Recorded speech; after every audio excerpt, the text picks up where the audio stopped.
Hello. Hello. I've said it's the 32 colour stream, and I've just realised, because this is an Amiga, or Amiga 1200, you might get more. You might get more. Good evening. Good evening. I was just listening to this Battle Squadron tune. I don't know if it's a bit loud when it comes on, but what the hell. We're going to listen to it anyway. Yeah, this could be the 256 colour stream. Might do some Turrican 2 AGA, I don't know. Haven't planned anything today, so I don't know what to do. Can do some more Syndicate, I've got Oh No More Lemmings, I've got Turrican, I've got Rainbow Islands, I've got Pang, I've got loads of stuff. It's all a question of what works. It would be funny to start with a 256 colour game though, wouldn't it? Why not? Do you have the Battle Squadron High Score music? No. This one's a bit hardcore for starting the stream off, isn't it? It's hardcore. No, I don't have it. Oh, I do want to put this thing on. Let's put that on. It's a real Amiga. Real Amiga 1200. Real 32 colours. Most games, did most games actually run in 32 colours, or did they just run in 16 a lot of the time? I think it was a bit of a mix, wasn't it? I think there was a lot of 32 colour going on. I know the sprites could have separate palette, could they? But they still be part of the 32. Turrican 2 is 16. Yeah, it does look it. But there's more than 16 though, isn't it? Because it's got 16, and I think the main sprite is using the other 16 that they didn't use. So there's a little bit more than 16. And of course there is the copper bars. Can't forget the copper bars. They look lovely. I mean, it'd be interesting to take a screenshot and just like look at the number of colours. I bet it's in the hundreds. So to say it's only 16 colour is wrong. It's just limited where the colours can be. But that's only the same as the Commodore 64. That had 16 colours, but you couldn't put them all in the same space. You had to like, you could only put 4 in each character block. Is that right? I think that's right. Yeah, sprites reduce colour registers 17 to 31. Yeah. So I think Turrican 2 used 16, but then the main character is using the other 16. That's my theory anyway. Unless it was AGA, then you could choose where the sprite palette starts. Nice. Nice. But nobody ever did any AGA games, apart from, well, I've got Turrican 2 AGA, but that was done like last year, wasn't it? It was totally done last year. How is everyone? Is nobody going to a fireworks? There was some fireworks going off before. It's not exactly been the weather for fireworks and bonfires though, has it? Not in this country. I suppose many of you, or some of you, I say many of you, how many people are watching? 7? For those of you who are not in the UK, there is, I don't know, where is Bonfire Night only celebrated in the UK? I actually don't know. How was the storm? It was non-eventful where I was. Didn't fancy sliding around in the mud. Yeah, exactly. I didn't see any storm, I just saw it on the news and I was like, wow. Storms, they're real. But didn't really get any storms here. Maybe the news does send... I mean, it was probably a pretty bad storm, but I think maybe it's a bit sensationalised. They're actually like, the whole of the UK is in... No, it's not. There are some places. I'm pretty sure when you see those videos of like there's a flooded road, I'm pretty sure if you go, you know, left and right down the road, it's not flooded anymore. But you know, it's still bad to have a flooded road. What can I say? It was still pretty bad. You can change multiple colour registers on every scan line, so it's a way to increase the number of colours. Yeah, I suppose you could. You could change the palette at any point. Yeah, that is a good point. It's 32 colours, but you can change the palette. Whenever you want. So I think people would probably have a scoreboard at the bottom or the top, wouldn't they? And they'd have a different colour palette for the scoreboard. Guy Fawkes is only really a UK thing, being a UK event. Yeah, I'm just trying to think, is the bonfire related to... Are the fireworks and the bonfire related, or are they just the same thing? Because the fireworks night is about Guy Fawkes. That's a UK thing. But what's the bonfire all about? Is that a different thing or what? I don't know. I'm trying to think now. I saw some out of the window. That was enough for me. Yep. Yeah. Same thing. Bonfire night, fireworks night, Guy Fawkes nights, all the same thing. Right.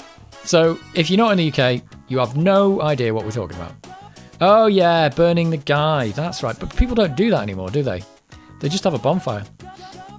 I haven't been to a bonfire for so long. I think it was probably about 15 years ago. And the reason was, I was actually talking about this the other day. It was, I don't know what year it was, but it was so cold. It was November 5th or whatever, but it was really, really cold. Like, the point where there was ice on the ground and stuff like that, I think. And went to this organised bonfire, and they had the biggest bonfire I'd ever seen in my life. It was like, oh my god, this is brilliant. And they lit it, and by the end it was burning so hot it had blue flames coming across the top. Like, I kid you not, there was like a little bit of blue flame coming at the top. It must have been that hot, which I think is pretty amazing for a bonfire. But they cordoned it off. Everyone was so far away that you could not feel any heat from it at all. Like, they'd gone like right past the heat level, right into the no way can anyone get anywhere near enough to this. And I was freezing to death. Like, it was so cold. And I remember putting my hands out and thinking, nope, I cannot feel this at all. And I can see a blue flame on the top. And I think that was the last bonfire I went to when I was like, this is rubbish. So there you go. But yeah, I nearly froze to death in front of the world's hottest bonfire. Memories of toes freezing into ice cubes with my wellies, yeah. But you'd think at least if there was a bonfire there, you'd be able to keep warm, you know. Light a fire, sing some songs.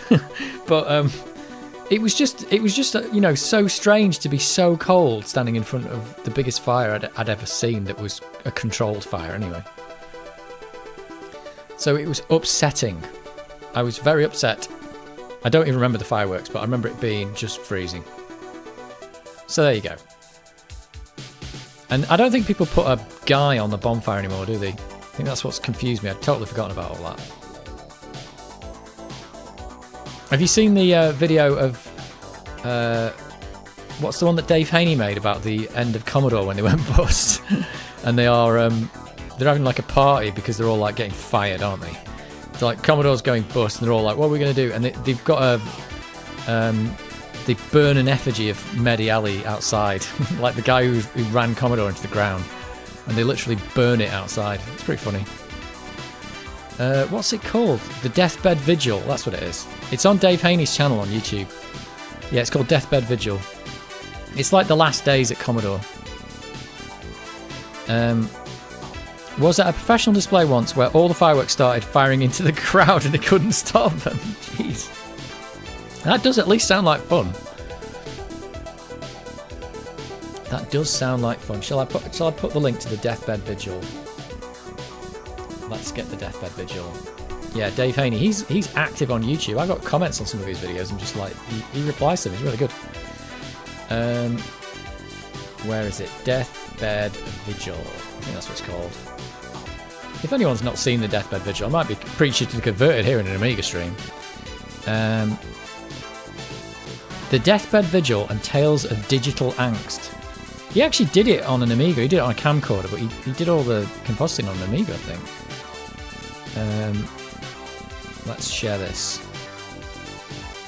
Yeah, for those who haven't seen the Deathbed Vigil. But I think everybody might have done. Who knows? It's only had 47,000 views on YouTube. The end of Commodore. Yeah, he walks around the factory floor where there's nothing there, which is probably the QVC building now or whatever. So, yeah, it's quite a sad one. But he did stay to the end. He stayed to the end of Commodore. Not seen it? Oh, you've not seen it? I mean, it's a bit of a weird video because it's not like... I suppose it's not like a professionally made video. I think he only said it only got made because he happened to have a camcorder on that day and there was some, you know, he had it in his car or whatever. So he just made some video about it. But it's just a weird because it is like documenting the final days of Commodore, at least from their point of view anyway. They have like a big party and stuff like that and they're just telling stories and going to the pub and things like that. It's really weird. But if you've ever been at a company that's going bust, that's kind of what it's like. Everyone's just sitting around going, what are we going to do now? Very strange to see the empty Commodore building, yeah. Yeah. But there's a guy who does this one bit in it where they're outside and there's a guy who's got a guitar and he's like just doing some improvised blues. So he's just doing a little blues thing, and he's just singing words. And he says something like, "What am I gonna do?" He says, "Oh no, I'll have to buy a PC." And I remember putting a comment on it saying, "Yeah, that's exactly what I did. Like, you went bust and then I had to go buy a PC." It's like, and I'm still on it now. And yeah. And they did a whole comment about like what would have happened to Commodore if they'd have carried on, but he basically said Commodore couldn't carry on the management they were on. They were just rubbish. Oh, Dave Haney's good music video coming soon, better run. I've not seen that. I think I do actually subscribe to him, but I don't think does he post videos? Do I actually subscribe? I should do. I must be subscribed to Dave Haney. Come on.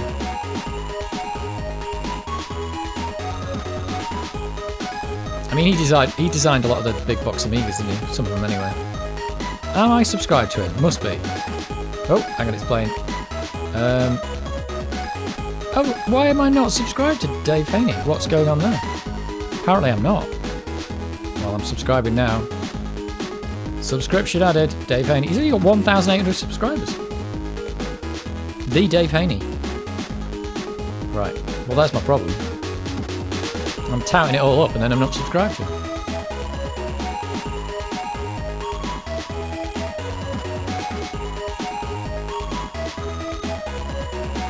It's all the big thing. So yeah, I don't know what I'm going to do to it. I might actually start with Turrican 2 AGA because it's 256 colour. After doing all that stuff with the stream, it was just a stupid name really, but then I thought, yeah, why not? Let's do that because I've just found the disc. Lost it. Nope, it's it. It's one thing I know will work on the Amiga. See, there's the 16 colour version. Actually, neither of these is going to be in 32 colours. So, yeah, what can I say? There's some dodgy looking discs here that I think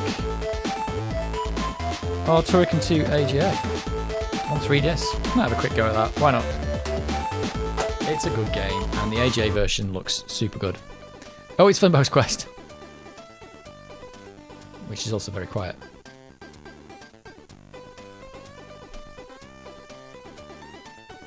From C64 version.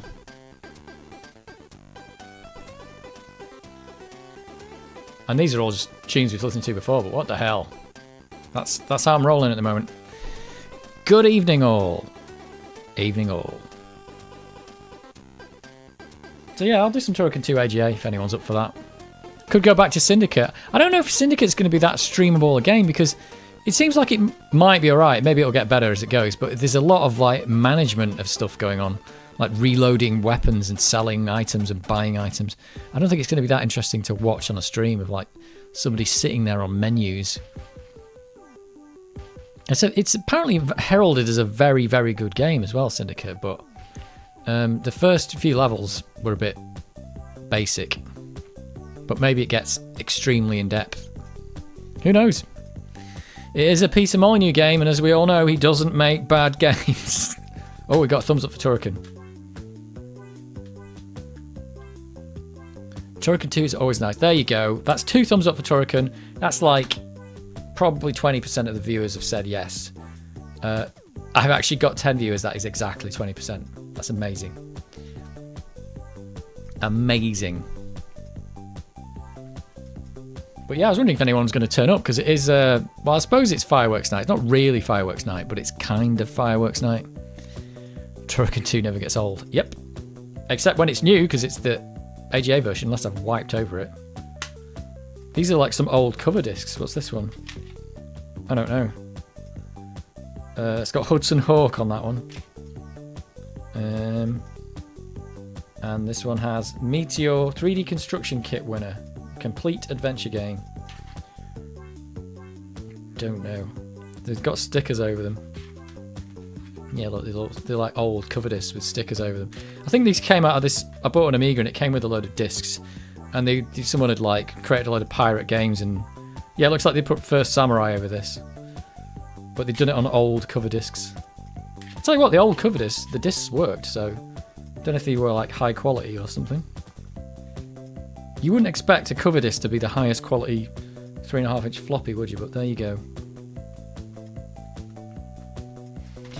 What was the video recently about the? Did we talk about that last week? Where there's a Tech Tangents video about the 3.5-inch floppy. It predates the 5.25, I think. Is that right? Or does it? It was definitely like out around 84 or something, or 83. Nah, the 5.25's got to be way older than that. It's a very old format, but it just didn't take off straight away. I think Sony designed it, and the original one didn't have the clasp. You'd have to open it manually. It just had a slightly different design. And also, it's as everyone was saying in the comments, it's not 3.5 inches. It's 90 millimeters. They actually invented it. It's a 90 millimeter format. Let's measure that. Hang on. Where's my ruler? I've got a ruler in here. I'm gonna measure a. Here we go. It is. Oh yeah, it is. It is. Well, yeah, it's 90 millimeters. So is it a 3.5-inch disc? Not 3.5 inches. No, it's actually 90 millimeters is exactly 3.5 inches. Okay, so it's both. So maybe people were talking nonsense about that. It's both 90 millimeters and the 3.5-inch disc. And there's a really good there's a Computer Chronicles with, you know, is it Alan Shugart? It might be. I don't know if his name's Alan, but Shugart, the guy who invented, you know, all the hard disks and basically invented the floppy drive. He was being shown these. And he's like, no one's going to use this. What's the point? And I kind of see where he was coming from, because he's like, you just got a new kind of floppy disk, and it just replaces the other one, and it does everything the other one does, but it's slightly smaller and it's in a case, and it's kind of like, that's pointless. He's like, why is everyone going to buy all their software again on a different disk? But how wrong was he? Everyone was like, yeah, because obviously, of course, it's the it fits in my pocket thing, whereas the 5.25 didn't. You can't stick a 5.25-inch disc in your pocket unless it's a really big pocket. The Victorian festivity cat's here with a festive cat emoji, which I think that's what that is. I'm not sure.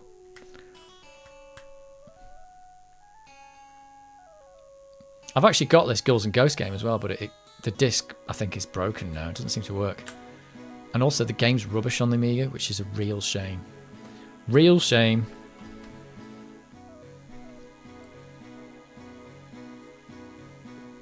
I still have some 8-inch floppies. I don't use them. Yeah, do you know what? And I didn't even know about 8-inch floppies until reasonably recently. I'm sure back in the day, I thought 5.25 was like the first floppy. I didn't realise. When somebody showed me an 8-inch... Well, I think it was Adrian's Digital Basement. I saw an 8-inch floppy and I was like, what?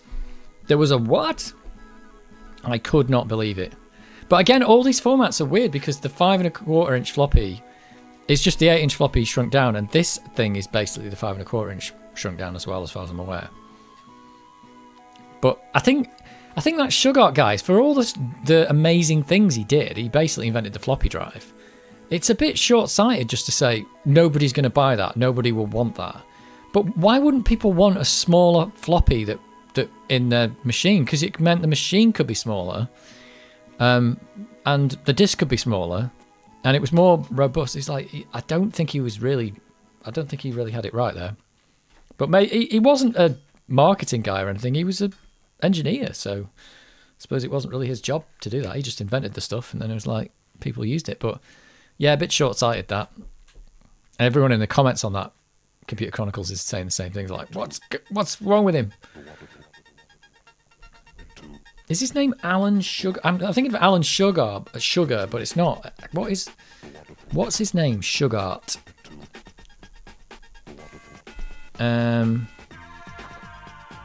Shugart. It is Alan Shugart. Alan Field Shugart, American engineer, entrepreneur, business executive, whose career defined the modern computer disk drive industry. Well, is it modern anymore? Because people don't use that stuff. Oh, he died in 2006. I did not know that. I did not know. He's born in 1930. Wow. Yeah. What did he invent?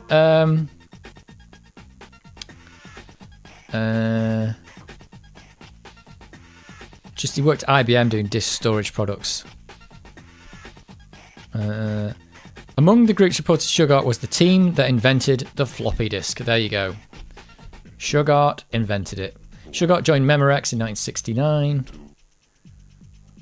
Yeah. Founded Shugart Associates in 1973. In 1974, company was acquired by Xerox. Shugart CEO, Seagate. Oh, he found... Oh, his company became Seagate. Ah, I just took apart a Seagate drive today because it was broken. Seagate became the world's largest independent manufacturer of disk drives and related components. There you go. So Shugart Associates became Seagate. There you go. And he basically said, 3.5-inch floppy, who needs that? Nobody needs that. So it is. So there's an Alan Sugar and there's an Alan Shugart, and they are not related at all. One of them is an engineer. The other one's that guy from Amstrad who wasn't really an engineer. Sherlock, hi Dave. I didn't get the notification you were streaming. I don't know how that works, but if they don't send it, they don't send it.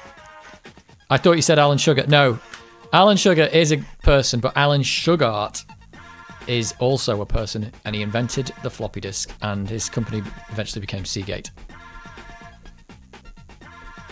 So there you go.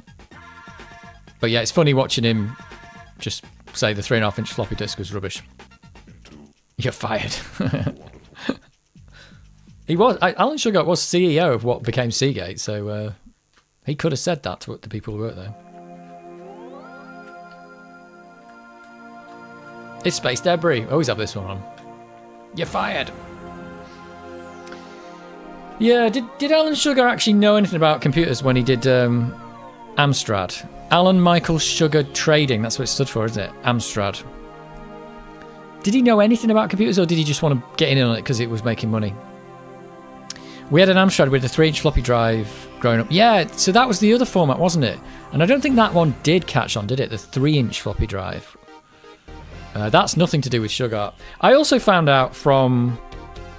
Speaking of Shugart, there's a video from Jan Beta recently where he modifies a PC drive to work on the Amiga. And I was always wondering, why do they need modification anyway?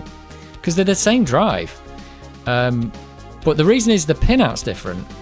And the pinout on the Amiga drives is the Shugart pinout, the Shugart standard pinout, right?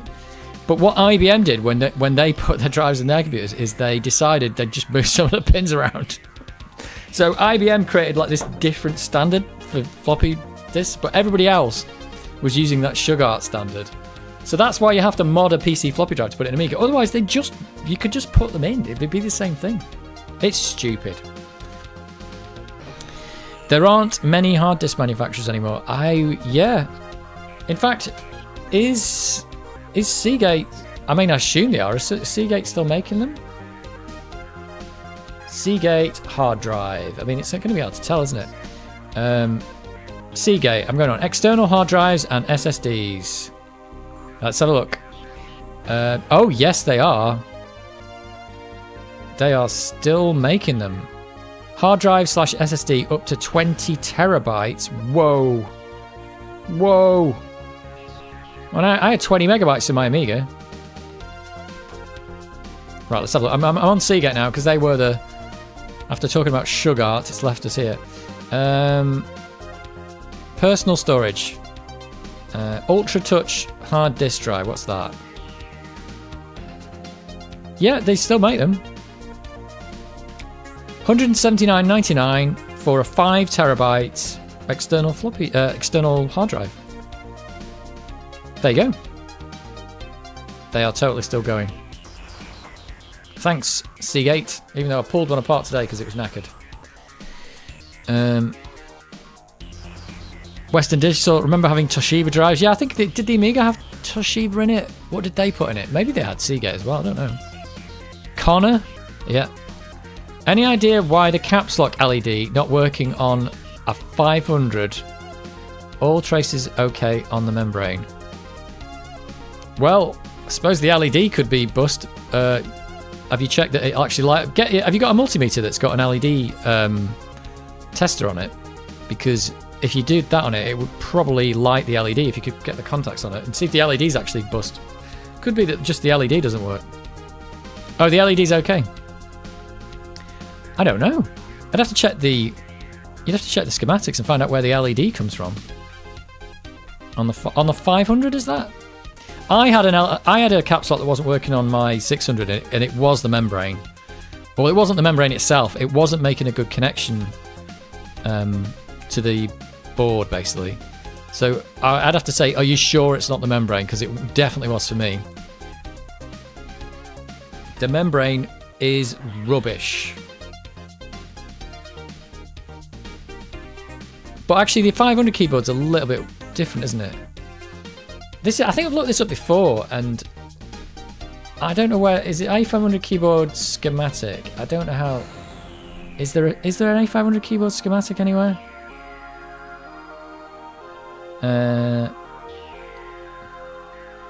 You'd have to find where the LED comes from and keep tracing it back.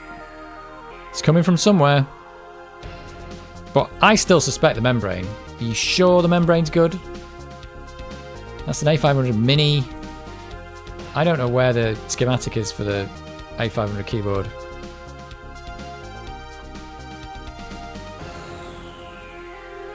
I don't even know.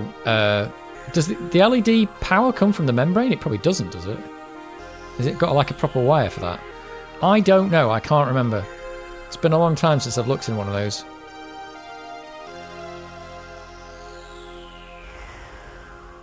I can't see the schematics anywhere. I don't know is the answer. What controls the keyboard? Maybe you should ask Chris Edwards. He has schematics. There you go. If you get a schematic, you'll be able to find the answer because you'll just be able to just keep tracing it back and testing all the points till you find the thing that doesn't work. It's just weird. You can find the schematics for the A500, but the keyboard's harder to find. Is it actually on amigawiki.org? Let's have a look. Maybe it is on just the normal schematics. Let's have a look. Processor, blah, blah, blah, blah. Power, expansion. No, it's not on there. Connectors. I'm looking at the Rock Lobster. Let me search this for LED, see if we can find it on the board. Oh, because there'll be LEDs for the computer itself as well. Polar power, I don't know. It says LED somewhere on here. LED, what's this? Audio filters. Note. Oh yeah, because the audio changes the power LED, doesn't it? That's weird, that. Where's the rest of the LEDs on here?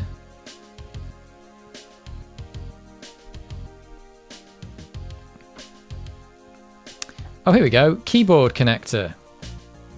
Oh, what am I looking at here? A500. There is... Right, okay. So LED is connected... The status... Yeah, look, there's a... Well, I say yeah, look, you can't see it. There's a resistor, there's a transistor, there's two other resistors, and there's power to that. I will send you the A500 schematics. Well, the link to them anyway. So, mine's not working, lol. Good evening, everyone. Hi, Dave. Good evening. CIA chip? Could be.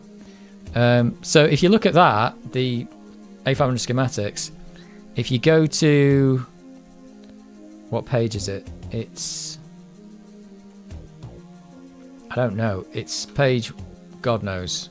But it says... Keyboard connector. There is a keyboard connector schematic, and it shows an LED, and there's a 10k resistor, a 4.7k resistor. There's Q502, that looks like a transistor. It's got VCC, you could check that, and that goes to status on the keyboard. So,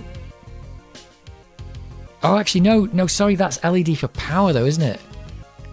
That's not the caps lock. Yeah, I think that's the power LED. I think that underscore is an underscore LED. I think that's the power LED. So forget what I said there. I don't know if I can find anything else on here. Anyway, your power LED probably works, doesn't it? What else have we got? Yeah, that's... I think that's power, is it? Oh, actually, I don't know. I don't know. This is like trying to diagnose what's going on or where to find this problem. Well, it says LED, and that is actually coming. The underscore LED is actually coming out of the 8520. That is the CIA, isn't it? So that's not the power LED, is it? Is that the caps lock LED? What do you think? Anyway, you can check that. It's PA1 pin 3 on the U7 8520. It says LED on it.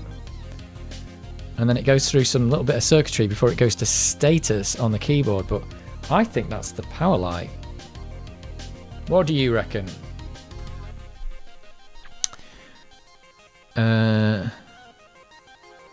Do you maybe have a spare caps lock key just to check? That's a good point. Also have one with one line of keys not working. That's going to be the membrane. Yeah, that's going to be the membrane. Those membranes are rubbish and they're so delicate. They're just super delicate. The membranes are rubbish. Membrane keyboards, it's official, they are rubbish.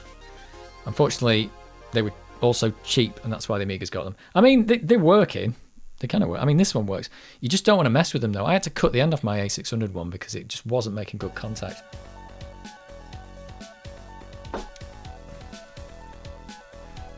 Oh, a diagonal line of keys? Weird. I'm still going to say membrane. I mean, I think you can get replacement membranes anyway, so. Evening all, hope you're all well. Just been setting off the fireworks. There you go. Far too wet to be lighting fires. Congratulations on the fireworks and not dying and not burning yourself. Possibly. Or shooting them into anyone. Probably should be banned, shouldn't they, fireworks? But hey, they're too much fun. Too much fun to be banned. That's the same with a lot of stuff, and it's like alcohol. It's too much fun to ban. Can't ban that. No way. Too much fun, even though it's killing people. Oh, it says LED. Power on LED, audio filter disable. Okay, so I could be wrong. The signal glossary says that is the power on LED. So I don't know where the caps lock is on this thing. I'm just searching the computer. I'm assuming the data for the caps lock might come from there, but it probably doesn't. Caps. Word caps isn't in there. Well, does anybody know how the caps lock works on the Amiga? How does it work?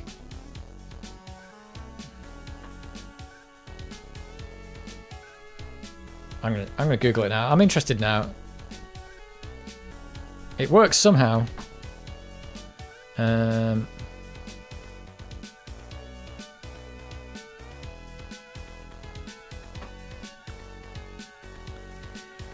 Somebody says, it sounds like the capacitors on the keyboard are dead. Well, who knows? That's what people say about everything though, isn't it? They always say, the capacitors are dead. Amiga keyboards are quite a sophisticated device in their own right. They handle all the matrix decoding, caps lock handling, a small key buffer. Okay.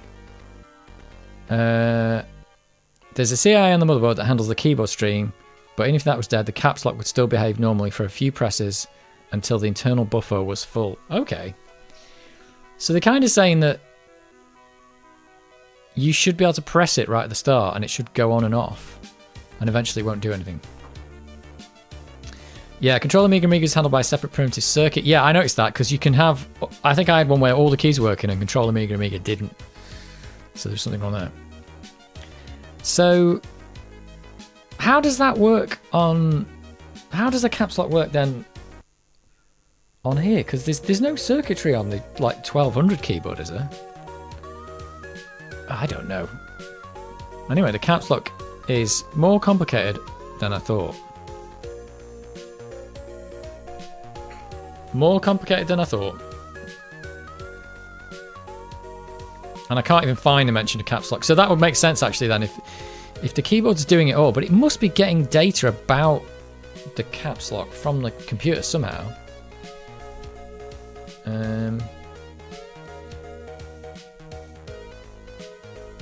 Keyboard, yeah, it's just got keyboard data.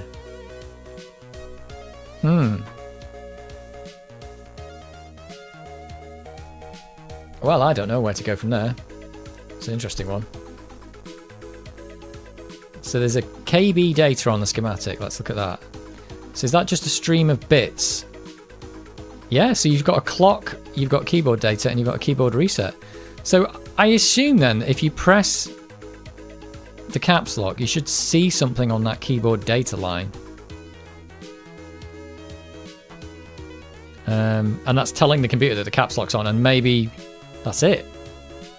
At some point, the computer must tell it that the caps lock's on as well. I don't know. So yeah, I don't know why it doesn't light up though. Does the caps lock actually work still though?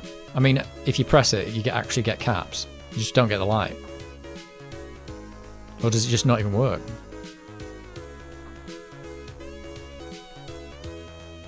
Who knows? It's turned into Diagnose the Amiga stream.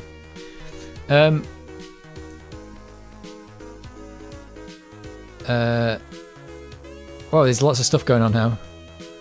Thought it might have been a chip. Maybe. I don't know. Turrican can also turn into firework. That is true. Michael Steele's forming think intellectual. I don't know if that's true. It's possible. You've changed the caps on the keyboard, really? Well, interestingly, Adrian over at Adrian's Digital Basement has just done a video on the 500 that incorporates some break fix on the keyboard. He references the schematics. There you go. Well, you should be asking me. You should be watching that video. Everyone who has a pretty good PC should get RoboCop immediately. Yeah, did that come out today or something? It does look quite good, that RoboCop game. By the people who did the Terminator Resistance. Just putting that out there from the outset. Well, it's a good call. Thanks for your input. Hey, is that a pun? Thanks for your input. Did you get it?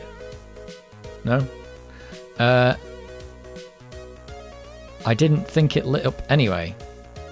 Oh? Oh, I don't know. CIA chip handles keyboard, that's all I know. Yeah, it does, but it seems like it just must just tell the keyboard that the caps is on somehow in a stream of data, and the keyboard must just have to work out whether to turn it on or not. So there must be a schematic somewhere that shows you. And if you've got a schematic anyway, you'll be able to trace back from the LED and just keep finding things. So keep testing components that are in there until you find one that works. So I think that's got to be it.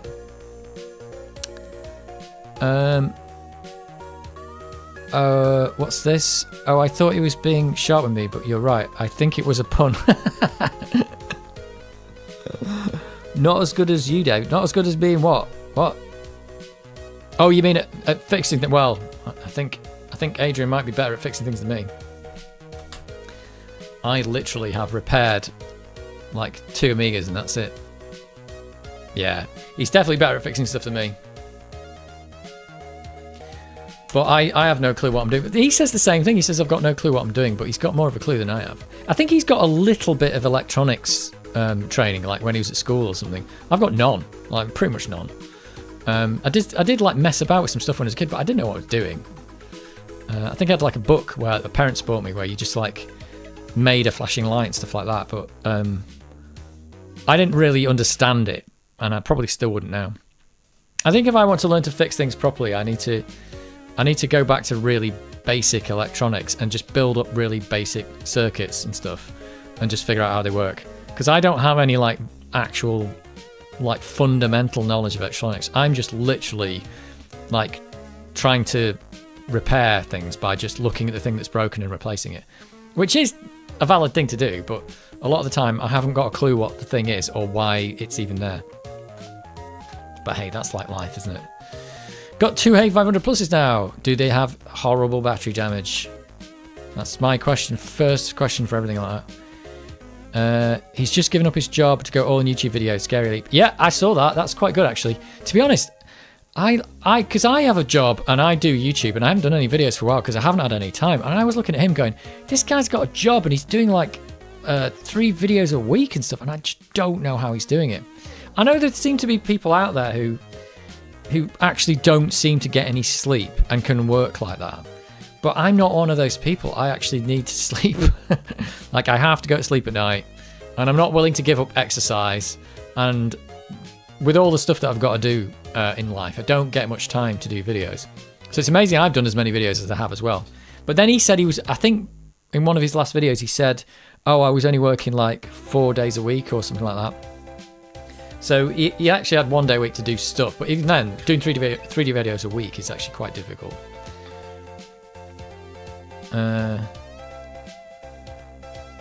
One did, second removed it before it happened. What? I've forgotten what's going on. Your videos are well made. I wish I had the patience to do all the editing. Yeah, the editing does take quite a while as well. But I suppose it's about how... Another thing is like how much of a product quality video do you want to put out? Because I could knock out like rubbish videos every day, but nobody wants to see any of that. I don't really have like stuff to repair anymore. I think my next videos are going to be more like just talking about the Amiga and stuff like that. But yeah, I don't think I've got anything to repair. Unless Carnival Steve, who's not on here at the moment, he said he was going to send me a ZX81.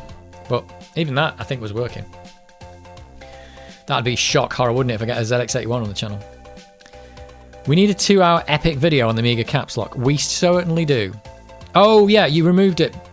You removed the battery, of course, sorry. Removed it before it happened. Nice. Removing those batteries is the best thing.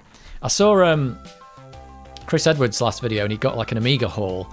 And he got that Amiga 3000 out, and I was like, oh no, this is going to be screwed. And he opened it up, and the battery hadn't leaked, and there was nothing wrong with it, apart from the power supply was dead. And I was like, this is amazing. But there was another Amiga 2000 that the battery had leaked all over it. Those batteries were the worst thing ever. They were the worst thing. Look at the clocks in Adrian's video. I think some videos were recorded midnight. Yeah, I think that is. I think he's like up really late. But yeah, I just can't do that. Or I'm going to make a really bad video. And I think I do make my videos in a bit of a kind of a style that he does. And it's actually quite hard to do because I like to do it where I'm actually doing the talking and doing the video at the same time. So it means you've got to have everything ready to go because you've got to have all the mic on and everything like that while you're doing it. And I think it's more natural. Like I like his videos for that same style, but it's actually quite hard to do.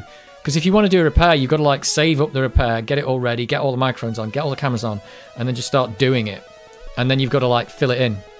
But I think someone like 8-Bit Guy, which his videos are alright as well, but he just like records a load of stuff and then just dubs a script over it really.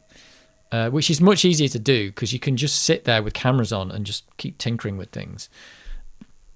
So that's easy too, but I don't like the style as much of like just someone talking over the top of something they did. It's like telling you something in retrospect. I do like Adrian's videos for that reason, where he's literally going. So if you open up the computer and there's something weird in there, you'll get like a, what's this? Oh my god! Like, but it's very well done. And the bad part is when you do that and say the camera's not on or something like that, you'd have to re-record it, or you just have to say, well, I did this and the camera wasn't on, and you're not surprised anymore. But that's the way it goes sometimes.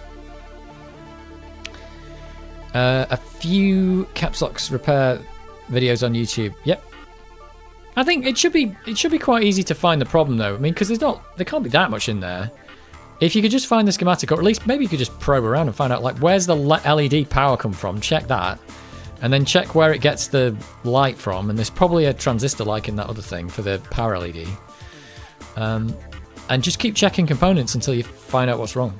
But it could be a chip, so if it's a chip, I don't know. I don't know. Takes a lot of time to make a good video. Yeah, I think it does. It certainly does. But that's the way it goes. I mean, and you've got to remember, a lot of these people like me on YouTube, we're not professional video makers, and it's not our full-time job, and we're not really trying to make any money out of it. I turned on the monetization. That's only so I thought YouTube might actually promote the videos a bit more. And also, if they do happen to get like a viral video, then you could make like £1,000 out of it, something like that. But the chances of that happening is quite low. So, especially with all this content, that kind of stuff I'm making, because people are making this content like There's loads of people making these videos. Like recapping an Amiga, it's not that exciting anymore because like everybody's recapped every Amiga in the universe now. So I'm just making videos because I can, really. But if I've got something to show, I'll show it. I think that's the way it works. And I don't really care if it doesn't get that many videos, as long as it's interesting to me, I think. The quality of videos on YouTube has risen massively in the last decade. We're broadcast TV levels at this point. Yeah, there's a lot of people doing some really good videos, actually. It's crazy how far they've come. Yeah. You need some 1,000 subscribers to monetize. Yeah. And you need 4,000 watch hours as well. So you need both.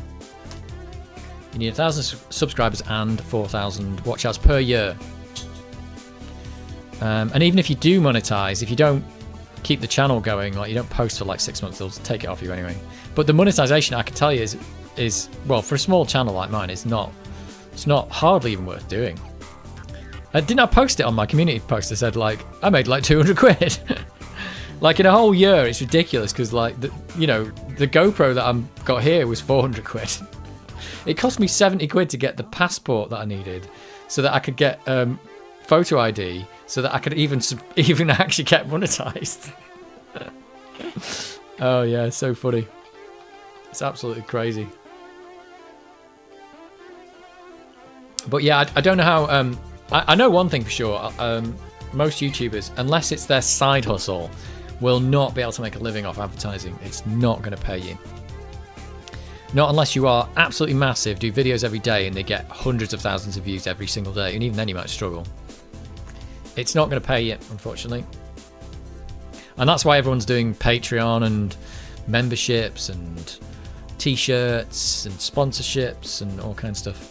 In fact, PCBWay did actually contact me and asked me if I want to be a sponsor. So there you go.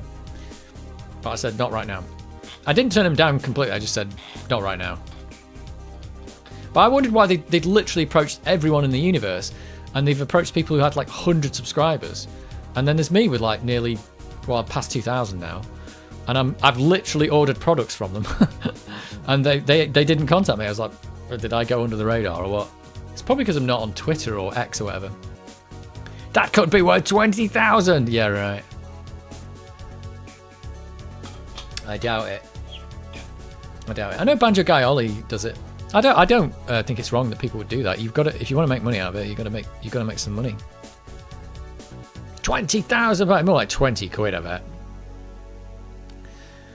It'd probably be nice to work with them just so I could get free PCBs. I could start designing PCBs. Honestly, that's how much YouTubers are getting from subscribers. Well, it depends. From sponsors. Yeah, but I think it would depend on how big your channel is, isn't it? If 200 people are going to watch a video of mine, if they gave me 20,000 quid for that, the person who gave me that should be fired. Let's face it. But they did contact me. So there you go. Just letting you know. And I didn't turn them down. I'm just not interested in that right now. Got to be careful with the sponsors. I reckon they'll kick the arse out of you. 300 vids for a tenner, probably. I don't know. I didn't even ask. But to be honest, at least they are somebody who I've actually bought stuff off, so I know who they are, and they do work because these things. It's like I'm sponsoring them and they're not even sponsored. Look, I got these things made with them when I did these adapters for the power supply. This is the version 1 that's really a bit crappy. It doesn't really work very well. Did I not know what I was? Yeah, I didn't even know what I was doing. I didn't get the other side plated by accident. But it does work, this one. And it didn't quite fit in the case, so I've got another set made. There is somebody actually selling these on eBay. Somebody's, because it's open source, someone's gone to PCBWay, made a load of these, and is actually selling them. It's crazy. Don't sign any digi contracts. I can't type today. Well, some days you just can't type. It's because you've been playing too much Elden Ring. Too much Elden Ring. That's your problem. Right, I suppose I should probably play some games like 10 past 10, but you know, I didn't even know what I was doing today, so I thought, we'll do something. We're just listening to mods and talking about Amigas and YouTubing. But YouTubing's good. I don't really do any kind of other social media though, so I think it's my one social media. And maybe that's why my channel's not as popular, because I don't go on Facebook all those other places. I don't shout about it. I don't say follow me on X or Twitter because I'm not on it. Moss6502 says, I consider to make some tech YouTube videos, but I just do not have the time. Yeah, that is a big problem. I'm struggling already for free time in my normal life. Yeah, that is the problem. Videos take a long time. It's a hobby, and you just need to be able to like fit them in around whatever you do. So yeah, that's the way it goes. But yeah, I mean, it's great if you can make them, but I wouldn't expect. The other problem is you can put a lot of effort into them and people don't watch them, and then you can have videos that you don't put a lot of effort into and they get like thousands of views, and you're like, you have no idea how this thing works. It's crazy. It is a bit crazy. I mean, the live streams are probably, even these take a little bit of effort, but it's not a lot because there's no work to be done like afterwards other than tearing down all the laptop and the camera and all that kind of stuff. So, but it's just like you can just sit here and do stuff, which is quite nice. I'm coding on my main monitor. I don't type good on the second monitor. Nobody does. That and the fact your glasses need changing probably. You probably need new glasses. I will probably play some Elden Ring later. Nice.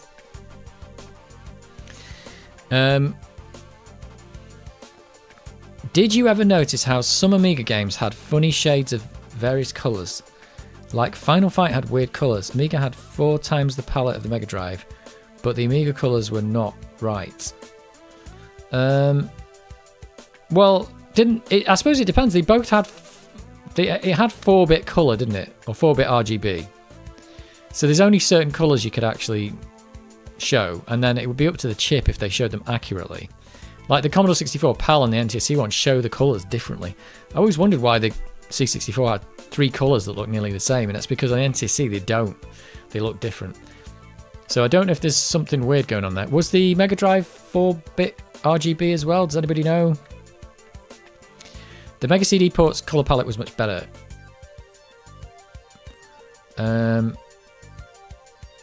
Reckon you need to go and harass Sensible Software for new cannon fodder. Use your debut charms on John Hare. Well, the only person I'd likely to be able to get in touch with is Stu, because he's on YouTube and he's doing YouTube videos, but he's unlikely to do a new cannon fodder. I suppose if I asked him and paid him, he'd probably do the graphics for it, but you'd have to code it yourself. I mean, I'd have to code it myself. I'm not doing that. I'd love to make an Amiga game, but again, it's about time. There's a lot of time involved in that. I know there's people making Amiga games now, like Pixelplop's making them. Which I saw your game, Pixelplop. It looked very familiar with the light thing going on. I looked at it and I thought maybe we should be able to like put torches down or chuck them about or something like that. I played so much Elden Ring, the rubber analog nub fell off my Xbox controller. Well, you need the Elite, really expensive controller so you can replace the analog nub. So it's all well and good having a wide colour palette, but there's nothing more to it than that. I don't know what you mean. Well, you've got to realise it's like, yeah, you can't display every colour. I mean, the colour palette's wide, but it's still limited. It's still limited by the bits that they put into it. Even like modern stuff's limited by that as well, isn't it? Like you've only got, if you wanted to show just a screen with just red in it, you've only got 256 shades of red until you go to I'm going to say high def. It's not high def, is it? It's what do they call it? It's not high def, but you know what I mean, like super high resolution color. But we're still like limited on the colors quite a lot. But yeah, at least colors look reasonably similar across platforms nowadays, which they didn't back in the day. I got John Hare's new Sensible Soccer. Oh, Sociable Soccer. Yep, that's on mobile, isn't it? Crowdfund. What's crowd? Oh yeah, crowdfund a cannon fodder. Yeah, that could work. Got hold of a copy. You inserted the word nothing yourself. I didn't say that. What? I've lost track of what's going on here.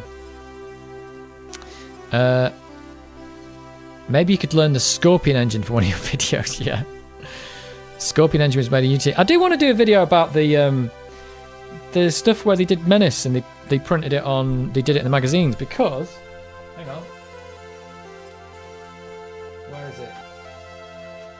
I did overpay for this, but someone was actually selling one of these cover discs which I bought because it's got the Menace source code on it. So I want to do a video about that. Because I learned to program the Amiga and I think I used this Menace source code. This one says first level source code is completed. So this was really good. Like, this was like GitHub before there was GitHub. Because Dave Jones was actually giving away source code for a game whilst that game was still available in shops. So that's pretty cool. So I bought the, I don't even know if this disc works, but there it is. In fact, let's shove it in. Let's shove it in. Hope it's not got a virus on it.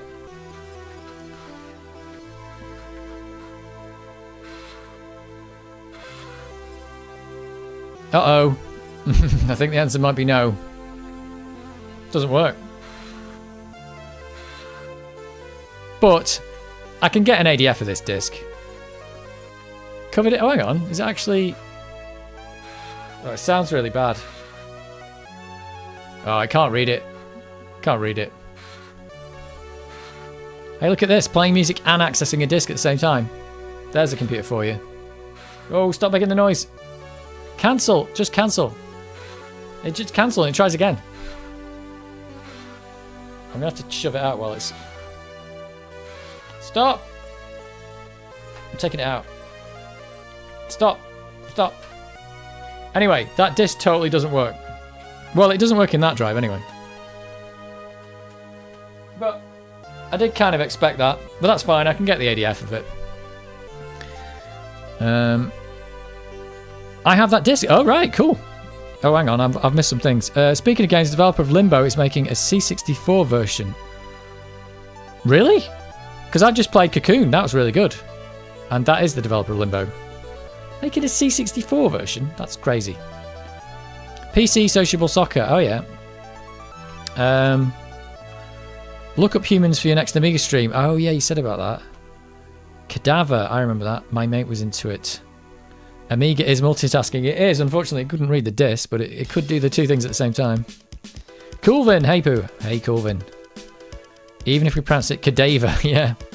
So, yeah, actually, that is a video I want to do. I want to do a video about the Menace source code because I've got DevPack 3 there as well. I've got DevPack 3. But they actually gave you DevPack on the disc, I think. So that was a really cool way to get into, like, this is the thing, like, I didn't know how to do anything back then. So the magazines were the only way of, like, getting some information. I don't think I had the reference manual or anything. I didn't know what was going on. So if it wasn't for those magazines, I wouldn't have known anything about that. So that is really cool. Right, I'm going to go grab another drink. And I'm going to grab another drink. And then we might as well start playing some Turrican because we've been just talking for... Well, I've been talking for hours. My voice is going. Voice is going. We've not done anything. Not done anything yet. What is this one? It's noiseless. It's good. Yippee Turrican. Right, I'll be back in a bit.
Back.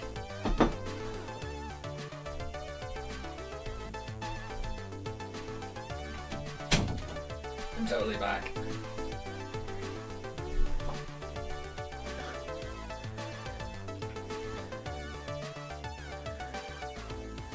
Yippee, Turrican Boo.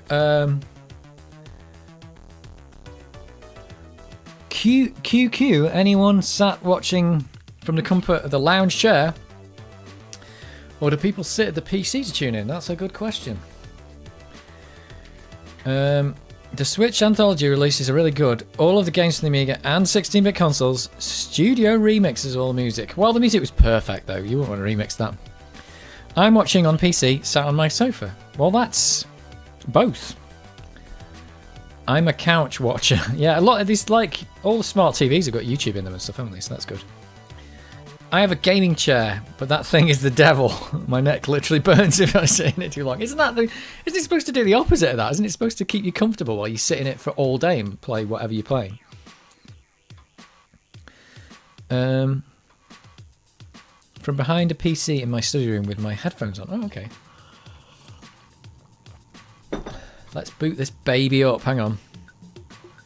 Turrican 2. I've called it T2 AGA 1. I'm going to play the AGA version.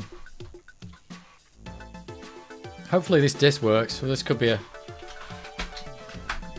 short start to the stream. Be funny if someone has Dave playing in the pub. Yeah, I mean that'd be allowed, wouldn't it? I'm not saying you can't stream it or show it. Unlike when you get like those pubs that get like Sky Sports and stuff, it costs them a fortune, doesn't it? It's like £1,000 a month or something. £1,000. This is not a good start. This is absolutely not a good start.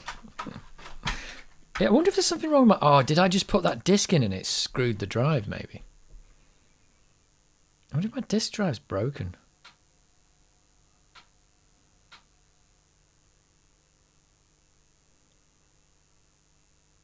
Oh, no. It's not happening. Or have I put the wrong disc in? No, I think that's the right one. It's lost signal. Oh.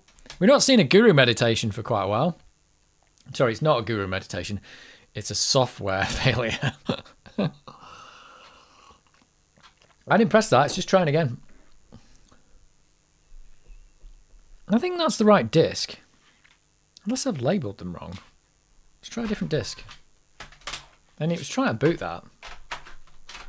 I might have... I wonder if I've just put that cover disc in and it's just ejected crap all over my drive heads. That could be bad. Hang on.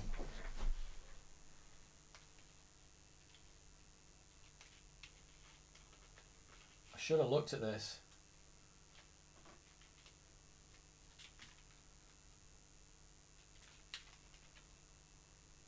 It doesn't look great.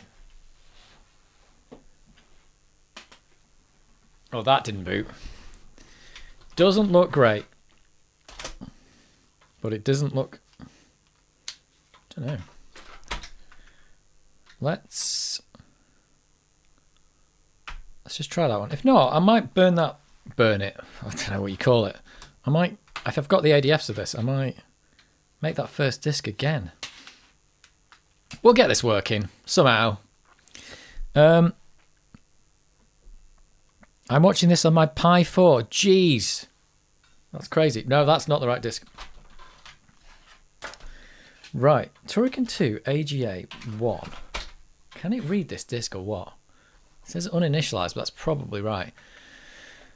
Have I got that? That's Syndicate. Have I got Turrican 2 ADF on? Turrican 2 AGA, here it is. Okay. That's cool. I've got this thing.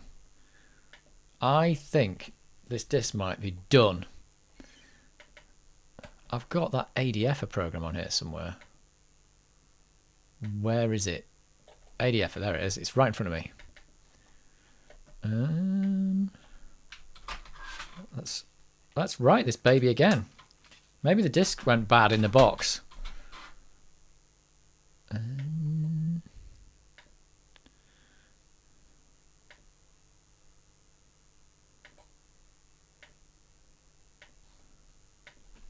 Gonna write it again. See what we get.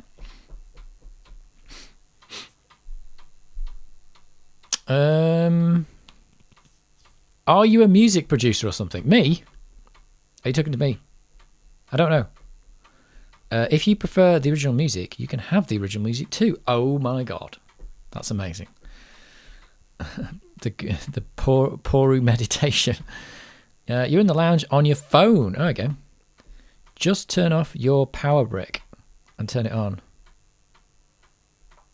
1200 for speed. What? Do you think it needed a hard reset? I don't think so. I think there's something. Could have been. A reset should be a reset. Otherwise, the reset circuit doesn't work, does it? The problem I've got now is I don't really trust the second disc either. Maybe I should write that one again. I don't know. Let's write the second one because these are. I said about these old cover discs. They just don't work, do they? Let's write the second one as well. And then maybe just because we probably won't get to the third one anyway.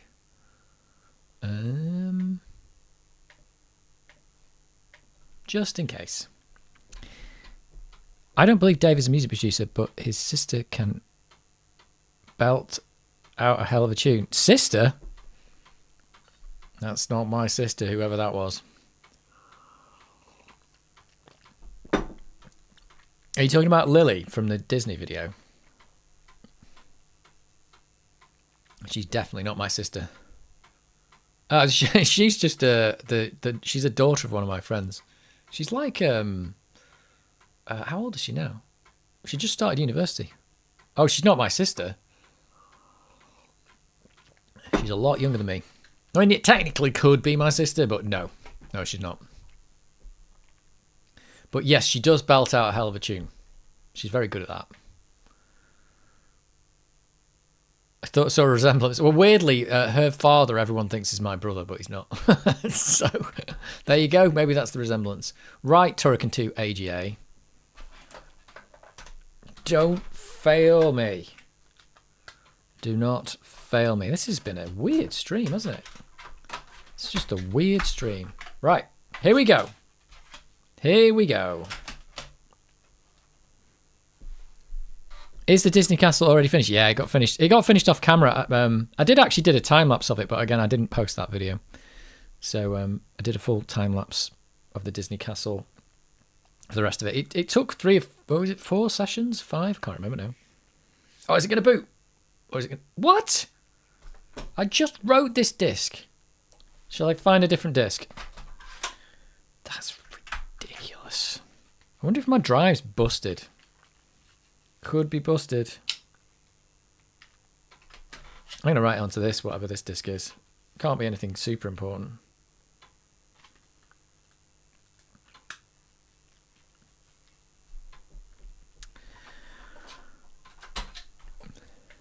Right, here we go again. It's going to be what I'm going to do all night now.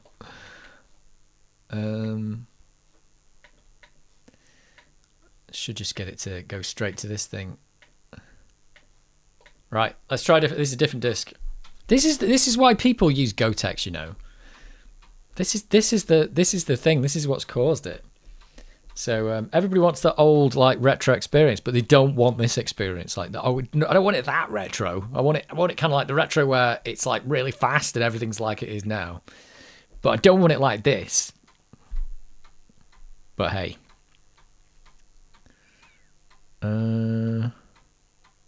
Lazarus.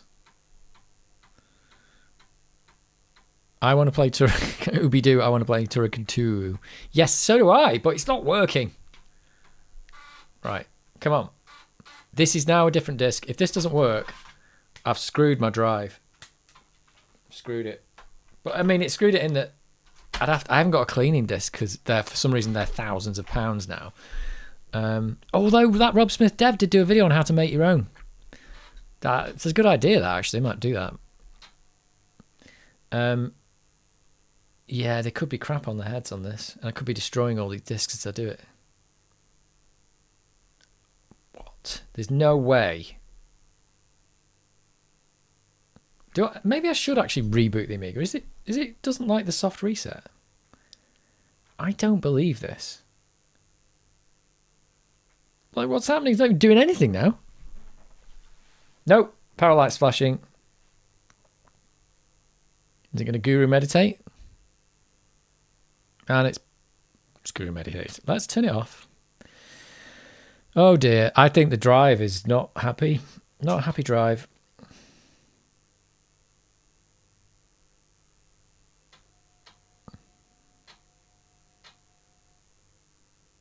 No. OMG. Why doesn't this work? I mean, I've played this before.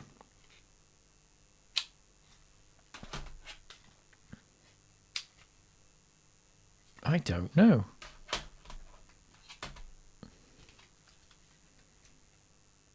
These discs look good.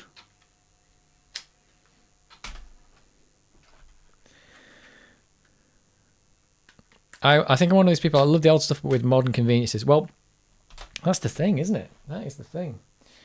Where is... Hang on. Hang on a minute. At least we get to see a guru meditation. When did they stop calling it guru meditation? When did that happen? Let's see if anything boots on this. It could be that... Whoop. Could be that the drive's gone bad.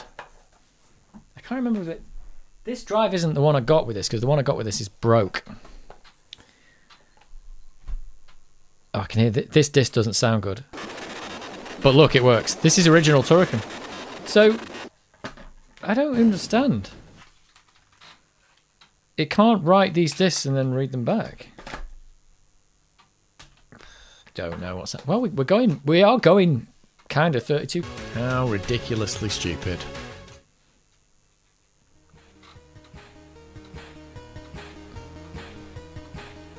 Anyway, maybe my drive is working. I don't know what's going on with that. I wrote the Turrican 2 AGA to 2 different discs and it doesn't work. That doesn't make any sense. It's from hardware peripheral you have to balance on. Oh yeah, it was a balance board. And they had a game with like a balance board, and if you balanced like really well, it said you were doing a guru meditation or something. Where's... Oh, there we go.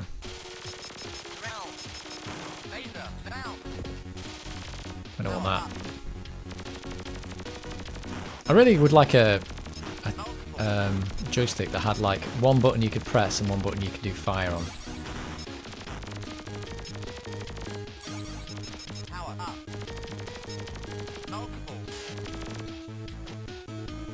What did I die for that? I got a shield. Shield. Oh, that's what I want. I want that one. Oh no! I've missed it. Oh, I can't get it. No, it's gone. And I've ended up with the bouncy balls. That's what I want. That one. There you go. No problem. I think this is the best weapon. Depending on what you're doing.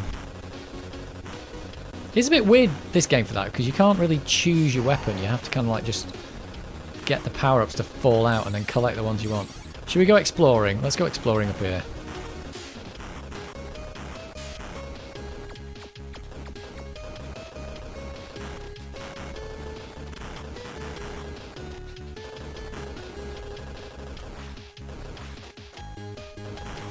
Ah! Bullets! Oh, there's a 1-up already. Oh, and I've fallen off. Oh well, I got a 1-up. 1-up!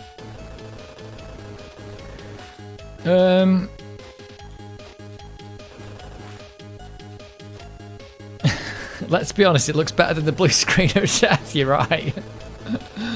You're right. They've got a big sad face on the blue screen of death nowadays, don't they? Like the sad Mac. They decided they'd try and make it cool by putting a sad face on it. I think that's what they've done. Sorry, your hardware is broke.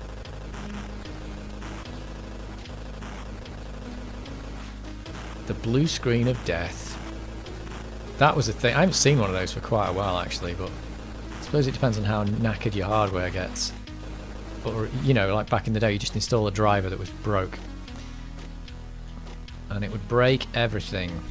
Right, do I want to be up here, really?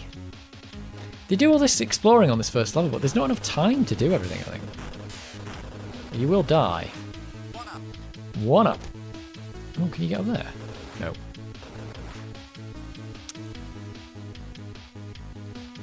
Along with black and red flashing stuff. Yep. Yep.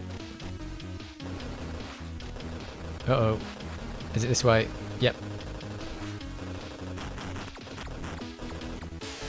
Ah! I'm gonna die here. No, I'm not.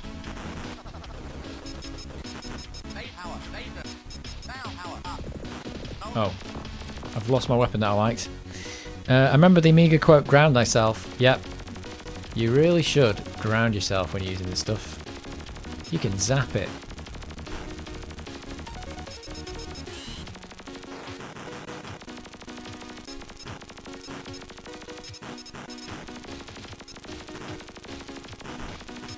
Does look a bit 16 colour here, doesn't it? Shame, we could have been playing the 32 colour one, but it just doesn't want to work. Should have got a GoTech. Should have done WHC load. Should have installed it on the hard disk. I don't even know if you can play it from the hard disk, actually. Anybody know if you can play that AGA version from Workbench? Probably not. Probably not.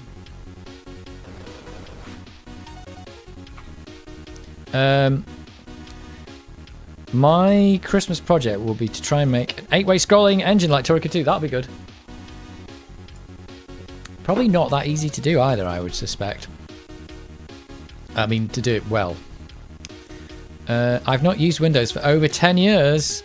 Well, it's still here. It's still a thing. Turrican 2 is all about finding hidden extra lives. It totally is. You need to come out of each level with more lives than you started with. Andy P, what are you running? Linux? RIP J Miner? Yes, RIP J Miner. The god of Amiga. I have these Bluetooth earplugs to listen in, and the highly separated Amiga stereo is coming through full force. Yep. I've got Manjaro, my Pi 4 1TB hard drive, and a 24-inch monitor. You are crazy. And I thought I was crazy just having an Amiga with a floppy disk drive in. You are full on bonkers. Well, maybe not.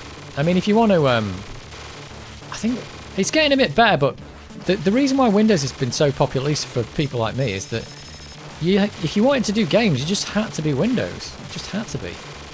But it doesn't have to be as much anymore, but there's still a lot of stuff. He dead. He dead. Let's get the power. Power up. Speech in a video game. Can you even imagine it?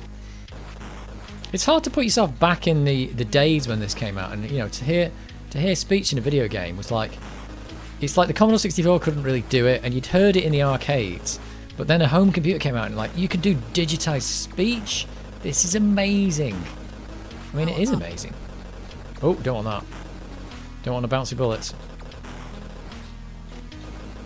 digitized speed. I can't remember which way to go already. It's not this way, is it? I'm not going to collect those diamonds because, let's face it, I'm not going to get anything from them. It's not this way. You can go that way and get extra lives, but I'm not going to do it. I'm going this way.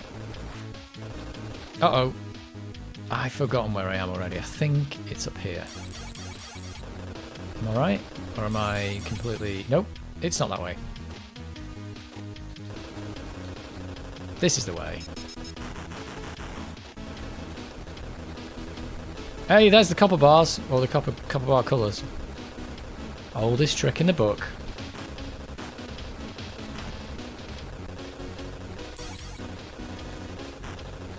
Oldest trick in the book. There's an extra life or two to be had on this bit, isn't there, as well? Well, how much time have I got left? 235. Loads of time.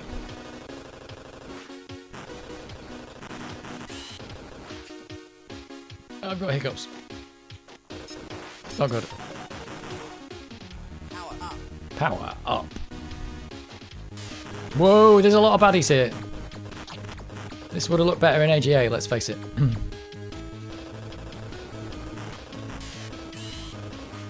Let's not die here. Because all I want is this extra life. One up. One up. Oh god, I'm falling down. This is not an Xbox joystick.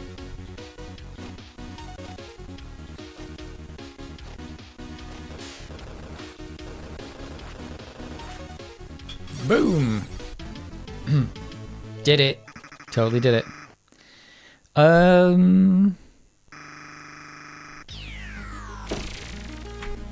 Whoa. This is another of my quandaries. Andrew Braybrook had to phone up Factor 5 to find out how they got their 8-way scrolling to work when he was making Fire and Ice. Oh. Oh, really?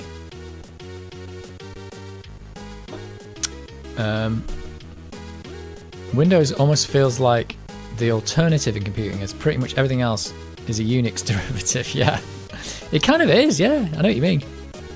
Yeah, everything's Unix and then there's Windows. Well, there's also... Oh no, Mac OS is Unix now, isn't it? Yeah.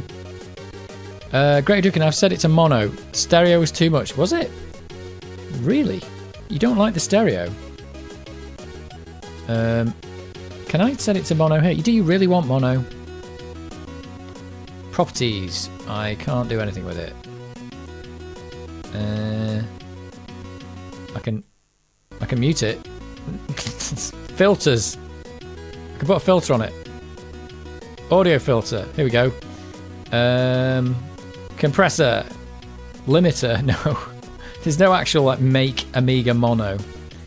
Invert polarity. Nope. Nope. Has it screwed the stream now? It looks like it's screwed the stream up. No, it's alright. It's alright. Yeah, it's alright.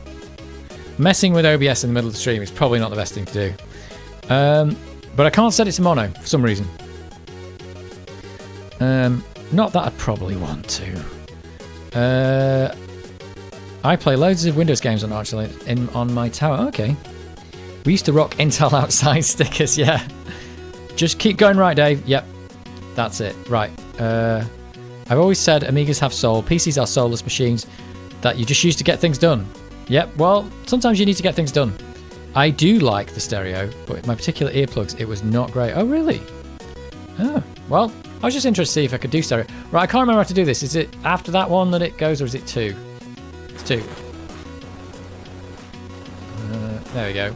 This music is called Traps, let's face it.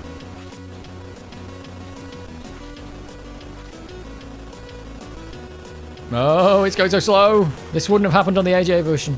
Probably. Probably.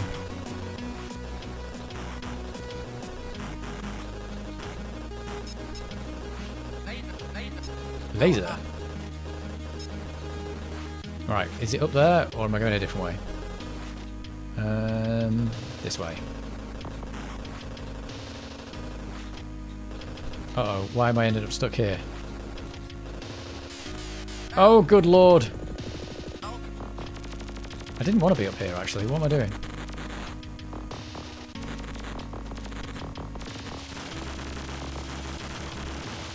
Right, there's extra lives up here, which we want.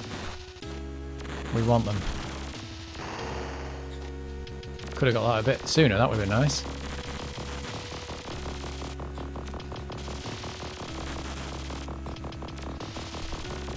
Things are a little bit tricky to get it in the right place sometimes.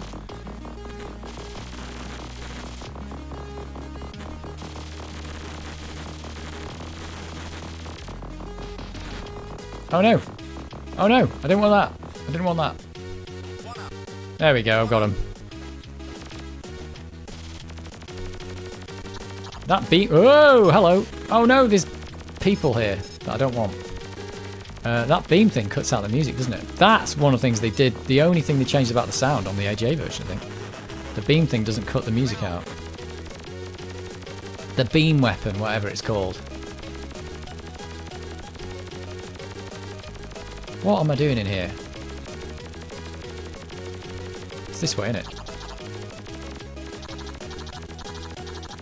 This weapon is very weak. Ow! That hurt me. There's a certain je ne sais quoi with the Amiga. Yep. Yeah, the Amiga does have soul. It really does. And the Commodore 64 as well. They both had soul. Yeah, the PC is just very... It's dead inside, isn't it? It's a very dead inside computer. But then again, modern computing's a bit like that. It's all generic stuff stuck together.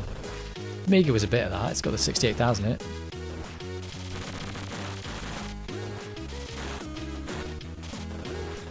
Here's an easy extra life. You just do this.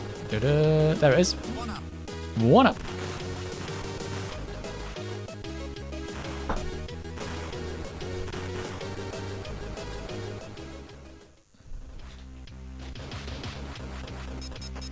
Oh, hello. Oh, that's not good, what I just did there. I'm dead. What I just did? Oh, saying that though, I lose 1 life. But I get 2. It's worth it. Weapon. The surround. Oh, hang on. Janssen machines before 1985 had soul. After that, it became mainstream.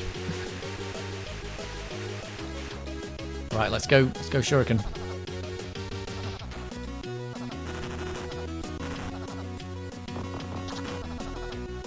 Oh, let's get. Should we get some of these things?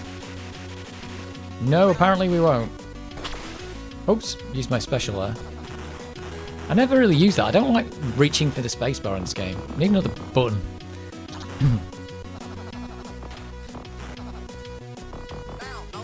We are cheesing past that bit. Although that's probably the way they wanted you to do it. Get some of those pointless things.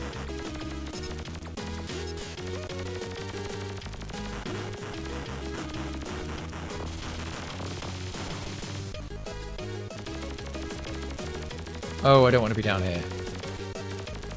I want to be up here.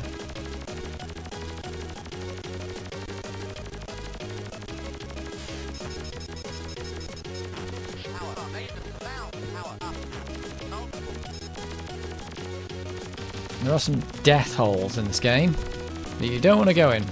Oh, it's going slow. It's almost as if they didn't want you to use an auto fire. He must have known people were going to use an auto fire on this game. You'd have your hand crippled if you didn't.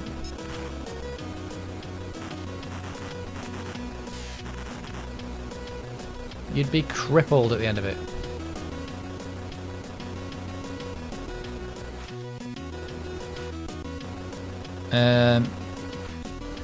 Multiple is my favourite. Multiple!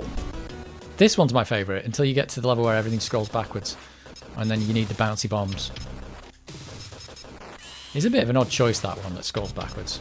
An odd level. Oh! Don't want to do that. Took about half my life there. He's dead. That big skull is dead.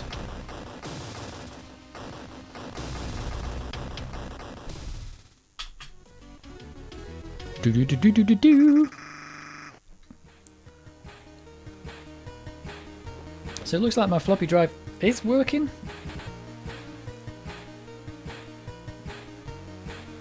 Janssen Dutch, what gave it away? It's nostalgia and sentimentality. I'm sure the next generation will be lamenting about Xbox, PlayStation, Chat, GPT, and they've missed the boat. Yeah, well, that is probably a bit of it, I suppose. But you know, did the PlayStation 1 have soul? Did it? Did it have a soul? Made short work of that. I use my gyroscope to not get hurt by the robots, but it takes me ages killing the boss. Yeah, I just jump up and shoot that one. Jump up, shoot him in the face. That's how it works.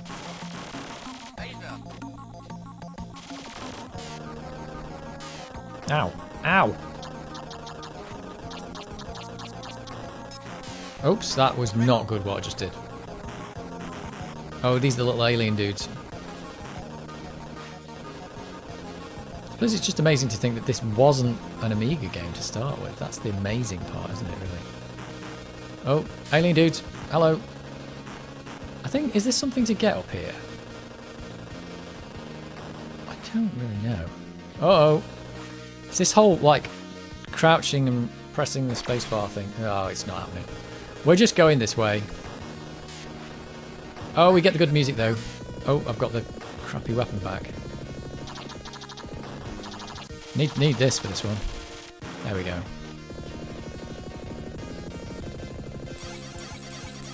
Get these pointless things.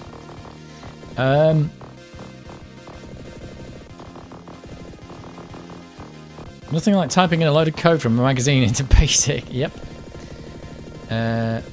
They used to broadcast code over the radio. What? What? Rob Johnson, your name. It is a Dutch name like Jan Jansen. I'm from the Netherlands too. Okay. Brilliant times. There's extra lives and stuff up there. I just tend to go straight down. Yeah, I thought there was extra lives up there. Gyroscope all the way to the Great Bath. Really? I'm going to do it the old-fashioned way. She's like this. Ah! There you go. I suppose you could gyroscope all the way down there. Oh no, there's lots of jellyfish. We had enough of them in Blood Money, didn't we? Here we go. We got the good music now.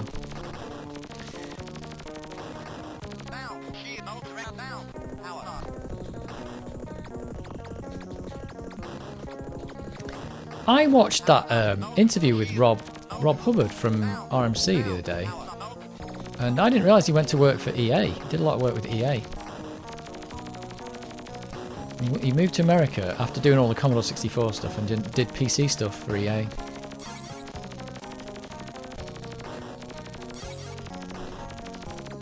I did not know that. One up!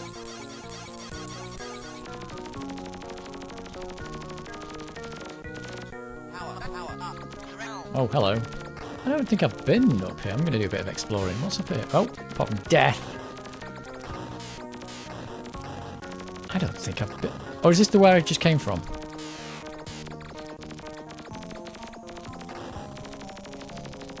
I think...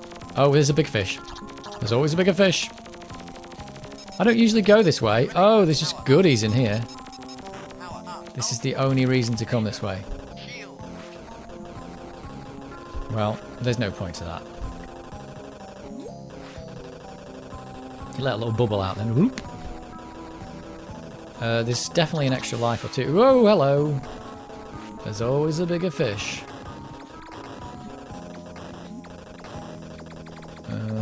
Somewhere there's a bigger fish. There we go. 2 extra lives just sitting down there.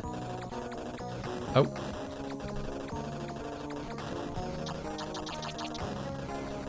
But I am going to get lost on that level that I get to. That just crazy gets lost. The one with the dragon on. I don't like that level. Oh no, I'm dead. I'm dead. Oh, the bass drops out on the music for a bit then. Oh my god. Fish. Bigger fish. There's definitely... There's one as well. One up. Oh, hello. These things... reappear, don't they? There's no point to those, though. Jellyfish!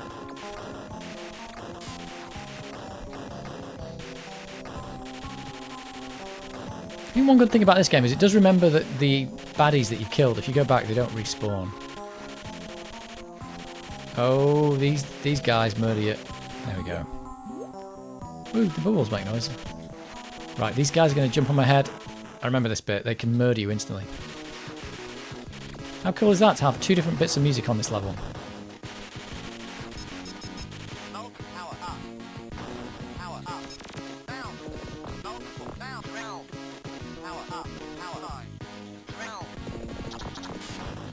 Well, this is actually working out here. The bouncy balls.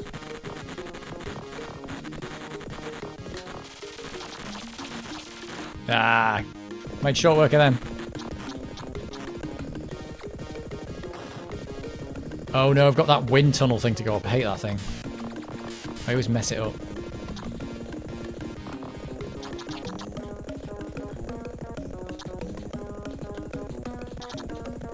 Oh no, I'm already messing this up. I think they should have got rid of the time limit on this game. I don't think there's any point to it. The time limit just stops you from exploring. They probably should have removed it. Oh, I've got this dude to fight.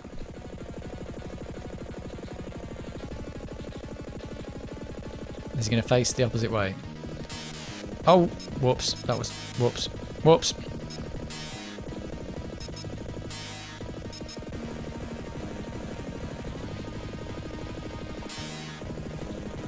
Why is it not dying? That's weird. It's not taking damage all the time. This weapon's not very good.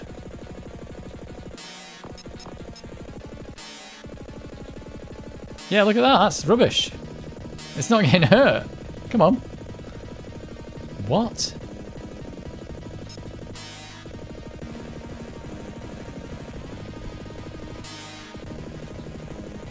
What is happening here? It's not hurting him.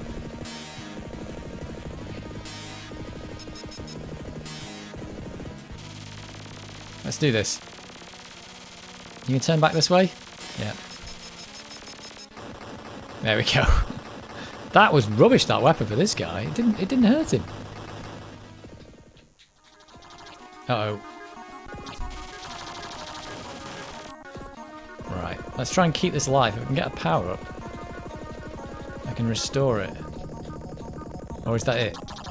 Uh-oh.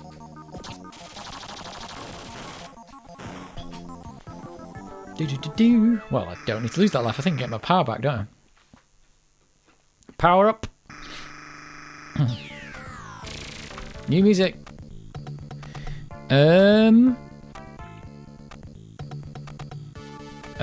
What's going on here?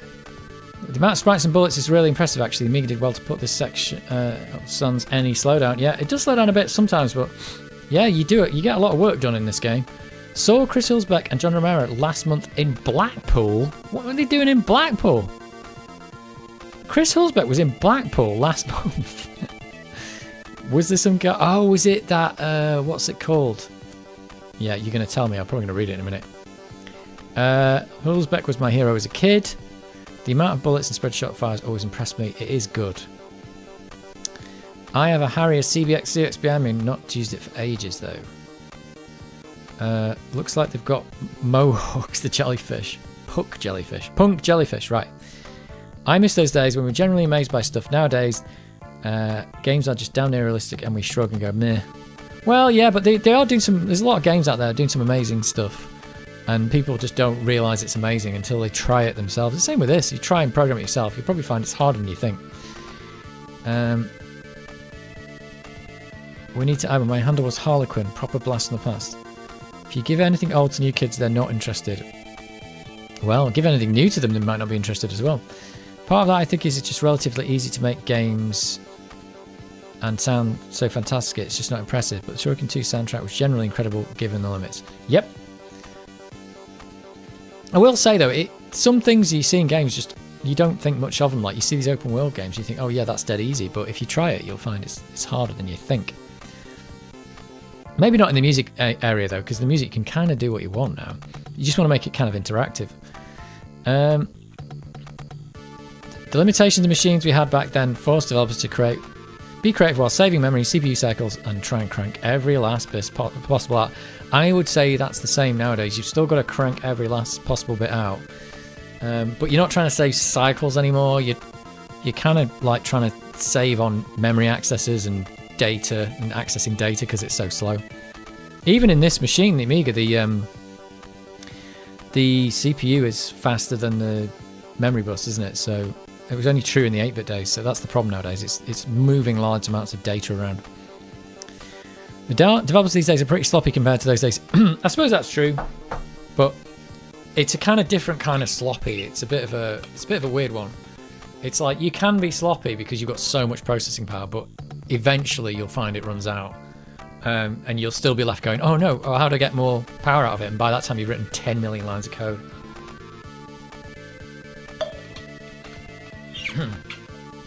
I wouldn't say they're all sloppy. I think maybe some are. But yeah, there's a lot of... At the end of the day, it's still just about optimizing stuff. But it's a different kind of way of working these days. Oh, he had a little thing around his head then.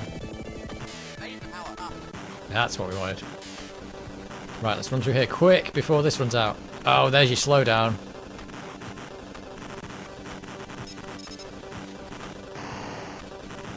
I still got it. It's gone. It's gone. Ow, get out of there.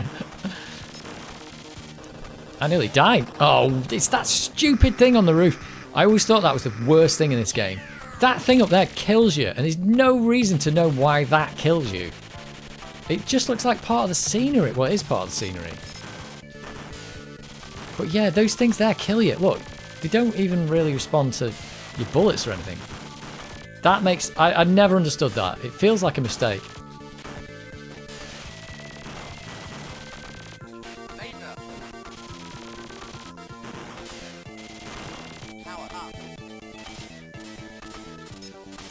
Yeah, there's a load in here in a minute. Yeah, that thing at the bottom kills you. Yeah, this is just weird, this bit.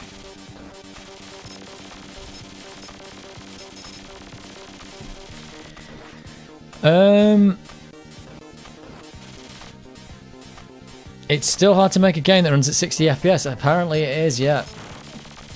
It depends what game it is, because like the computer's got faster, but then the stuff you wanted to do just became more. So it just increased in complexity.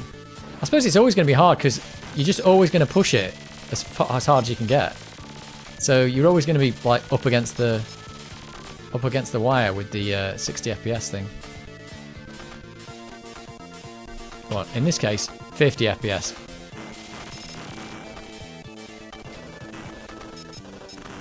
That's what we want. We want that 50 FPS. The sweet 50 FPS. Oh, there's a rogue ball gone that way.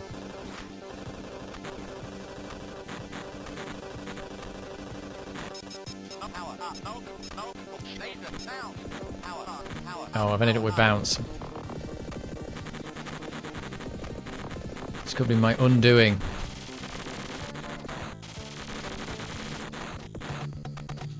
Oh no! Oh. That's me trying to turn the auto fire off. Let's just turn the auto fire back on and have done with it. Oh, it's this bit. Hate this bit. It's cool, but I hate it. There's a weird timing bit at the top. Where's the next one up there? This bit. Oh, whoa, what was that? Whoops, I've already failed. Oh my god, I'm already down at the bottom. Right, there you go. It's already going wrong for me. Oh, and those things are killing me. It's a cool idea. They've got the wind thing. Oh, where's that bullet coming from? Right, can you actually make this jump? No, it's just... I hate it. Oh, there it is. You've got to time it really spot on. Otherwise you don't make it.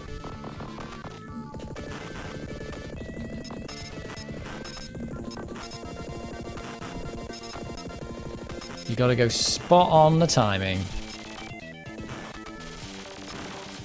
Ah, that's what we want. Jeez. Oh, damn it. It's all going wrong now. Let's sort this baby out. Right, those are those death beams. Not death beams, but you know what I mean.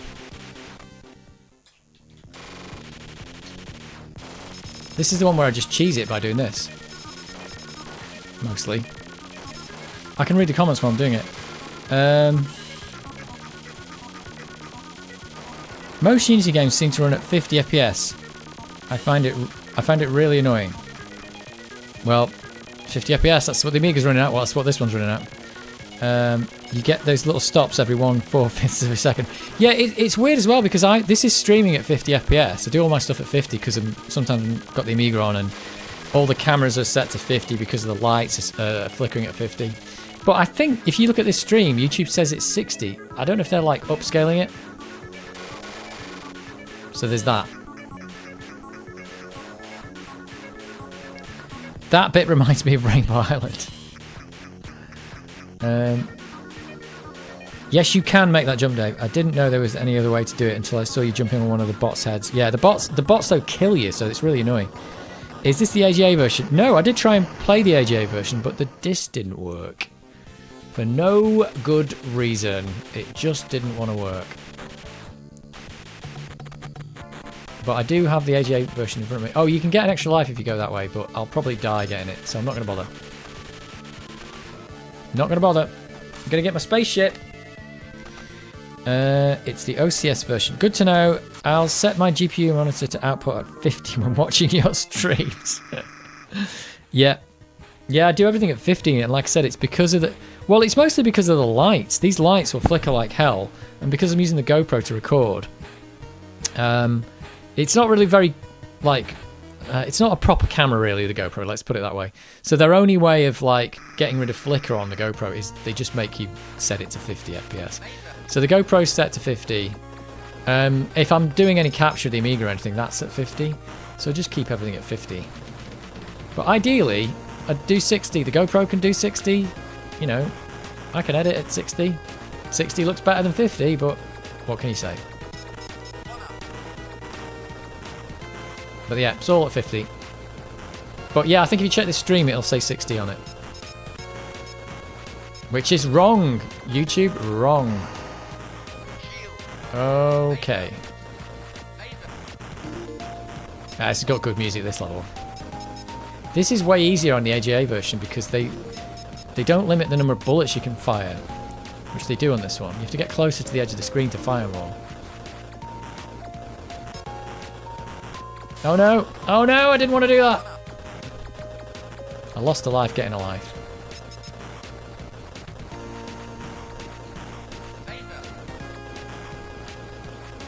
This is definitely the weapon to have on this level though.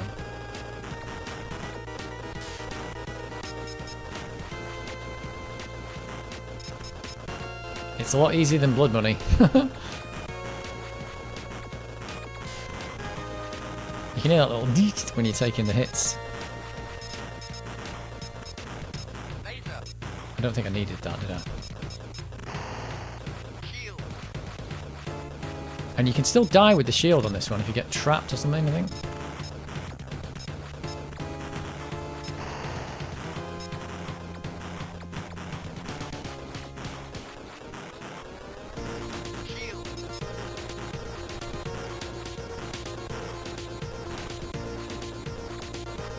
I have to concentrate on this one though.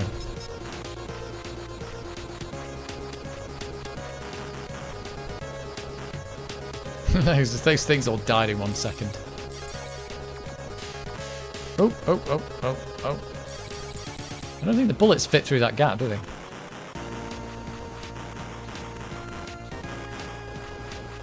Oh, just kill that guy. You wouldn't kill him.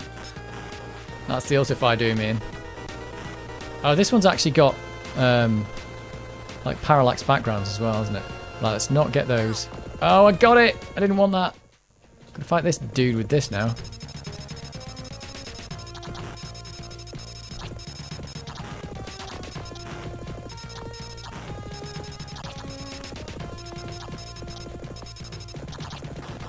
Oh, he's dead. That wasn't that hard. Maybe he's actually alright with that.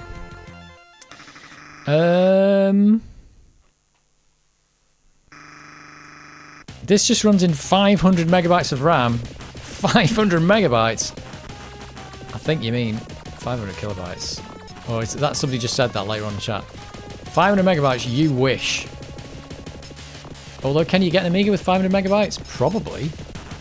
Probably.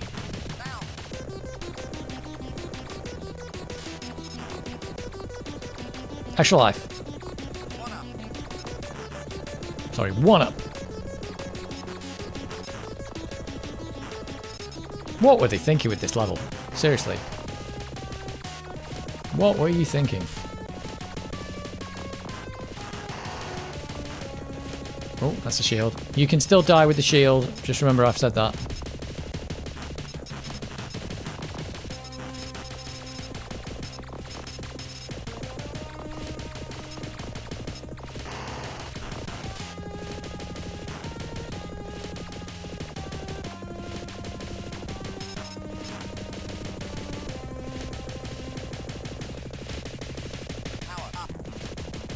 What a weird section they put in there. That's just them messing with you. Right, let's just pause for a second. Oh. Whew. Kilobytes. Yeah, oh, you said it. Kilobytes. Anyone ever watched that cosplay stuff? Reckon Turrican Man would make great cosplay costume. Don't you mean? What's his name? It's like... Oh, he said his name in the intro bit at the start, doesn't it? He's got a really rubbish name. Half a megabyte, just 3 orders of magnitude. I found the bounce weapon to be the choice with the ship. Yeah, bounce is a death trap anywhere else but with the ship. Yeah, this level you need the bounce. You need the bounce. I'd love to see a new Turrican. I heard Trends has the rights now. Really? Bren Maguire, that's it. Bren Maguire. I was thinking Ren, but Ren is the Knights of Ren that was just a bit stupid from good old the Star Wars that we don't talk about. The Knights of Ren.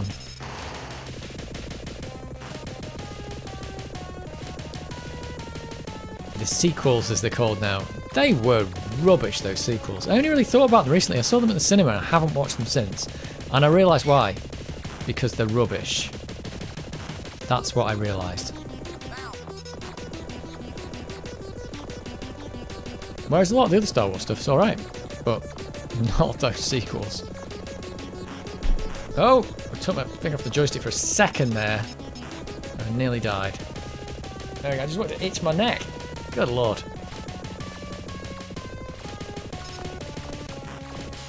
Oh, 1-up. Let's have it. Oh, there's a shield there as well. Let's have that. Oh, we got this crazy bit to do in a minute where it goes crazy fast.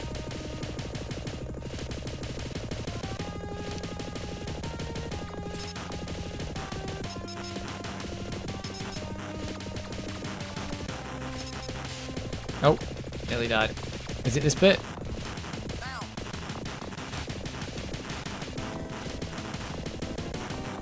When is it going to surprise me and start going faster?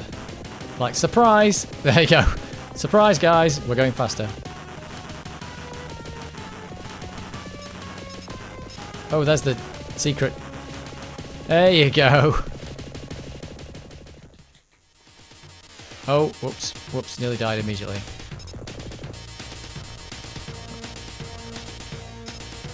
Uh-oh. Uh-oh. Oops. Oh, that was not a good thing I just did. Oh, wait. Have I got to shoot this guy first? I can't remember now. I'm nearly dead. Oh, damn it.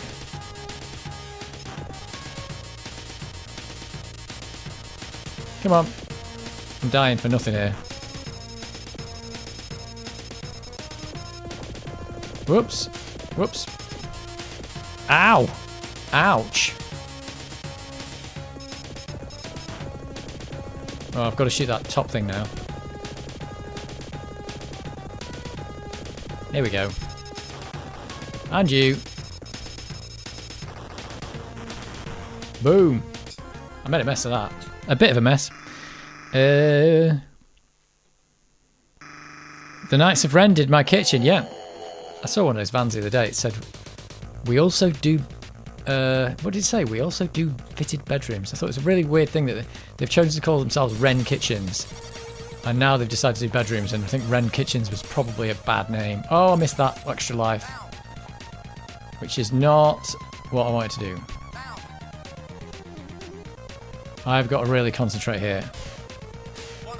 Oh, look at that. I got a couple of extra lives.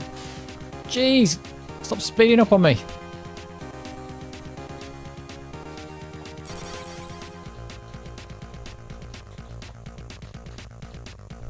Oh, this bit's just crazy.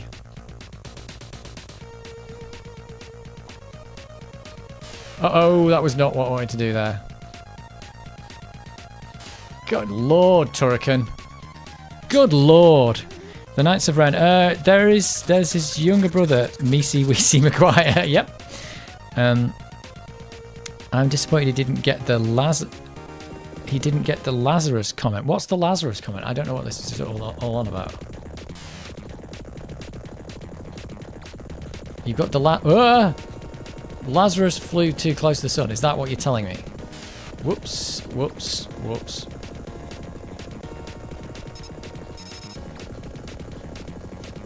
This level makes me feel sick with the moving background and the moving thing. Uh-oh.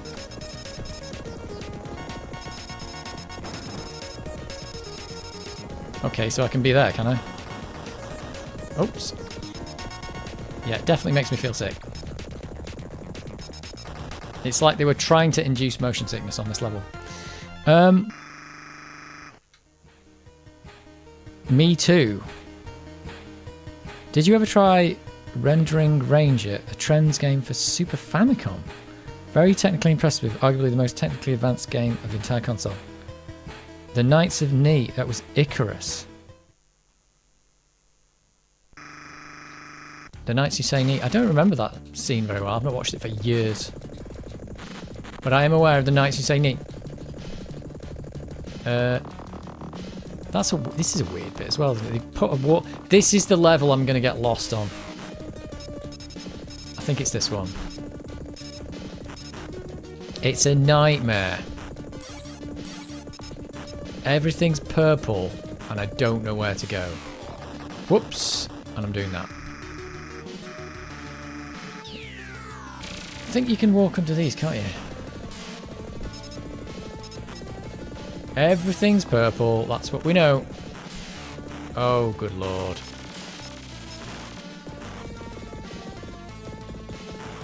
It's got good music though, like the rest of them.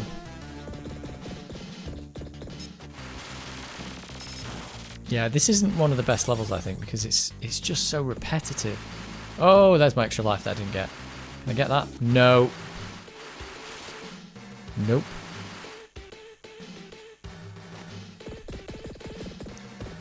This is one of the ones where you need the magazine map to find out where you're going. You end up finding secrets and stuff. Is that what this is? Let's just do this and see where we get to. We're in this hole now.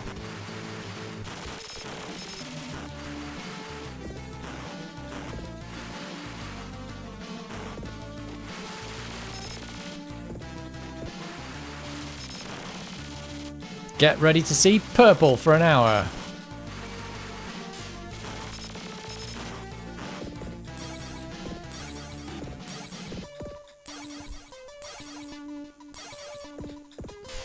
Uh-oh.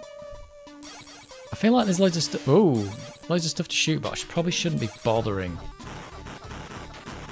Because you don't really need to shoot everything. I don't think you do.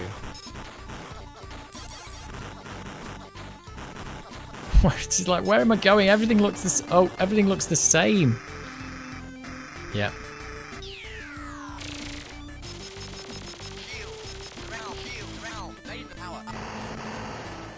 Everything looks the same. Oh, why haven't I got a full power up there? That's not good.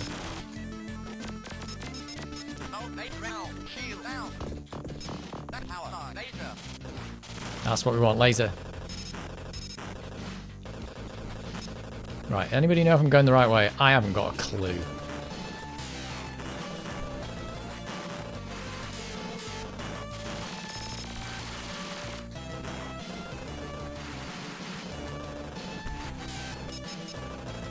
See, look, I think I've just found a secret. Is that a secret? No. Ground. Power up. Power up.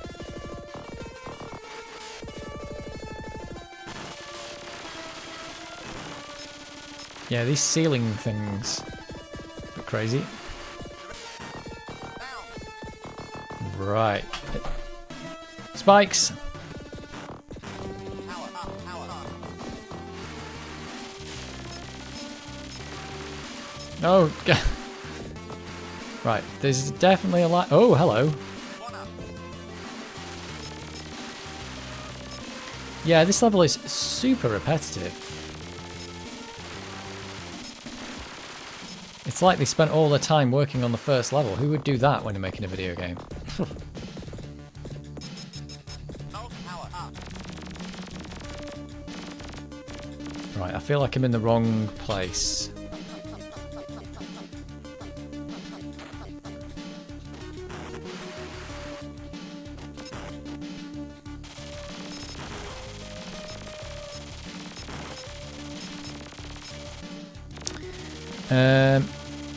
There's actually a shortcut on this level that gets you cut out almost the entire stage, but you need to make a really hard jump that you never see coming until it's too late. That would be nice to know, but because cutting out this level it's just a really strange. It feels like there's no enemies and it's just these missiles and everything's purple. Purple bricks, but not that company that's called Purple Bricks. Oh, hello. And loads of these things, like millions of power-ups. Power laser. Let's go up here. Because don't we have to fight the dragon? The mecha dragon. There's like, do I keep going up or across here? Like, what's the point in this? We don't know. But it's got good music, and it makes up for everything. Yeah, the 16 colours are really showing on this one.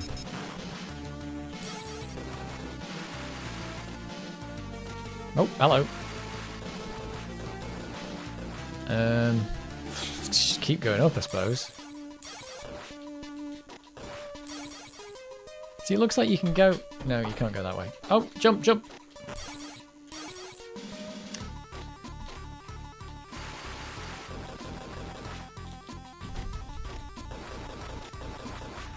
Yeah, what a weird level. Right, there's nothing up here. Or is this? It's like they gave you loads of power-ups, but not really a lot to do with them. Oh. Weird, weird, weird. I've already forgotten which way I'm going. Laser. Down. Power up. Shield. Laser.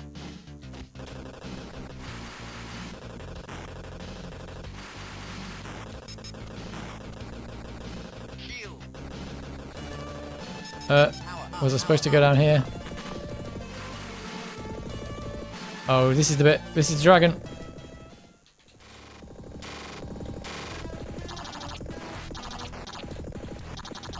Oh, he's trying to blow me into the spikes.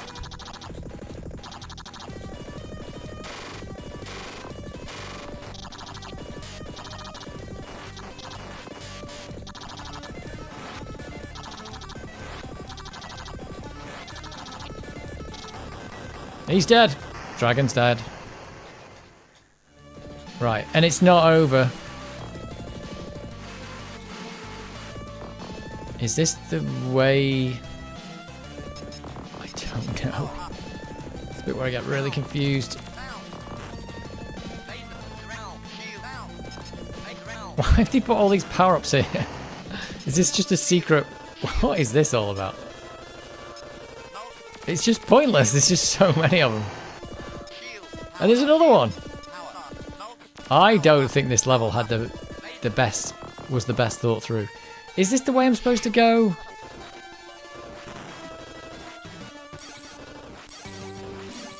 I can't remember.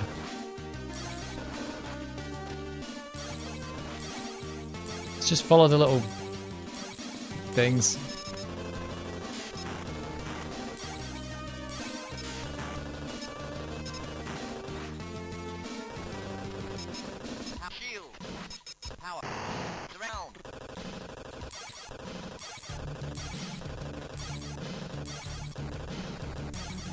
Oh yes, that's the exit. That level's horrific. It's just because everything just looks the same. There's not a lot you can do in there. Right. I only know about this because I actually found it out last time I played it. There you go. It comes when you fall from a higher platform onto the leap of faith drop. If you fall all the way to the right, it should hopefully make it, but you always forget when it comes. I hear this stage was created in collaboration with Prince. I can't imagine what this level was about down to him.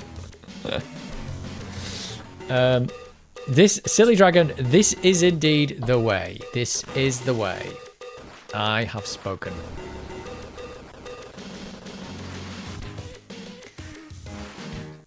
This is a good bit. Let's not get crushed by this stuff. I'm on a conveyor belt. At least they're introducing something new on this level. See, this is a bit more interesting than the last level. The last level was just the Prince level.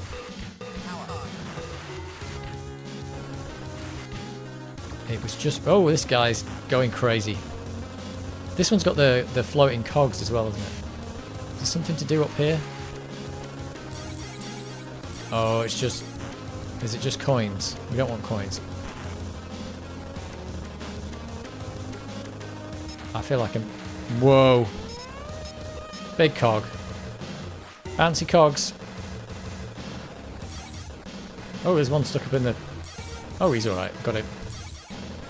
I feel like this is some kind of secret. I don't feel like this is the way we're supposed to go, but again, I can't remember.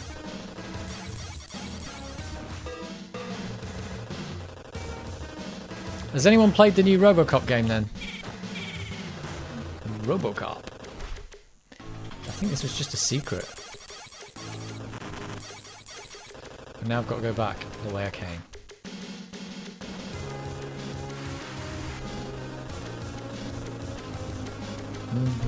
Yeah, that was just a pointless excursion. Ow, that kills me. Yep, hello, he nearly murdered me. I squished that guy, that was funny.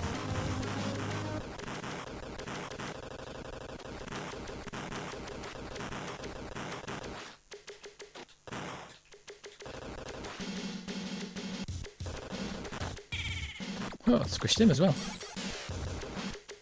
There's a lot of squisheries going on.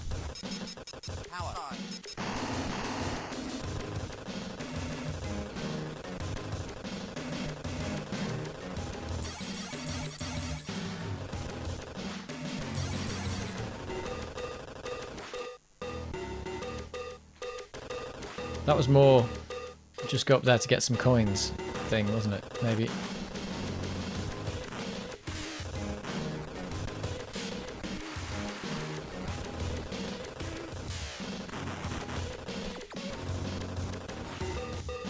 See, these cogs are nice. That's some nice rendered cogs. There's one. Some of the best cogs you'll ever see in a video game.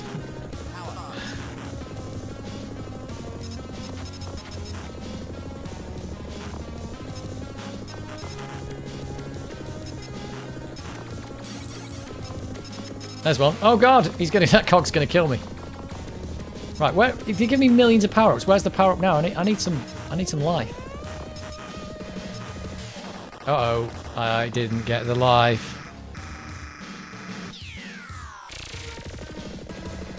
Oh, this is not where I want to be. I'm stuck. I'm alright. Oh, is that a secret?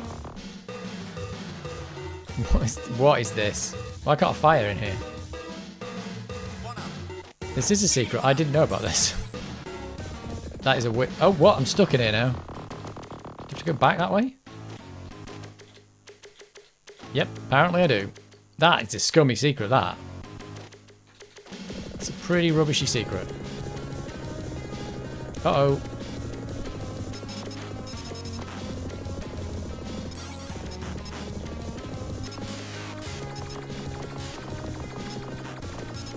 Well, I didn't think I'd be playing normal Turrican 2 tonight. I'm just winging it. That's what we've got. But it is good. Power Oh, am I going to get that life? Yeah. It went super slow there. Oh, don't get squished. Ow, don't get squished. God, what was killing me then?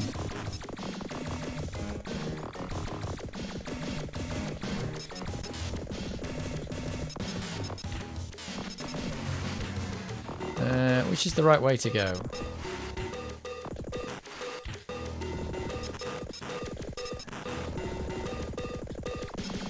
I don't know. That's gonna kill me.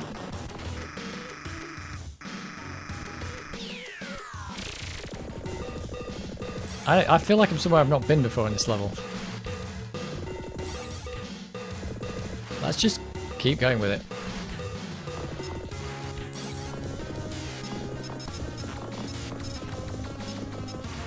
Oh my god, where am I? Cog! Cog's gonna kill me again! I'm back in the purple gunk.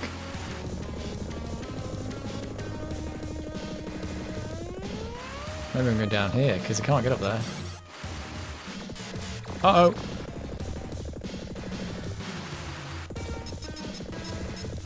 Finally! Some power-ups. Oh, I'm back on this gun now. Where the hell am I? Oh, here we go. These dudes, you kill them and they just send more. What are they saying? Oh, they've killed me. I shouldn't be firing because it's making it harder. You need to jump on the heads like this. Oh, they're speaking. I didn't know they did that. Well, I lost a pointless life there. I shouldn't have done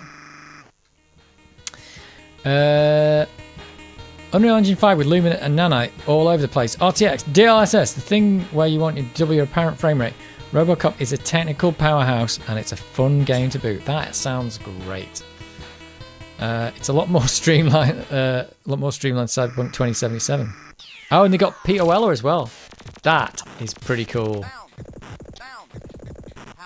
Oh, this is the alien level. Where? Oh, this is another one with stuff that just kills you.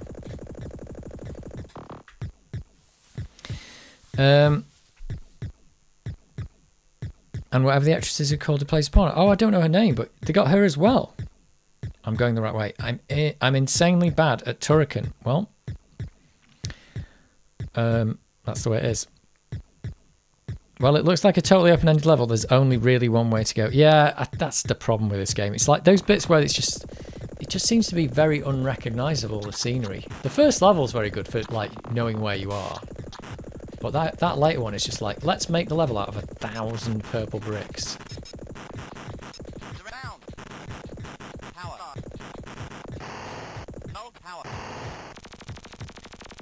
There was nothing up there but that. I think. And this is where it becomes alien.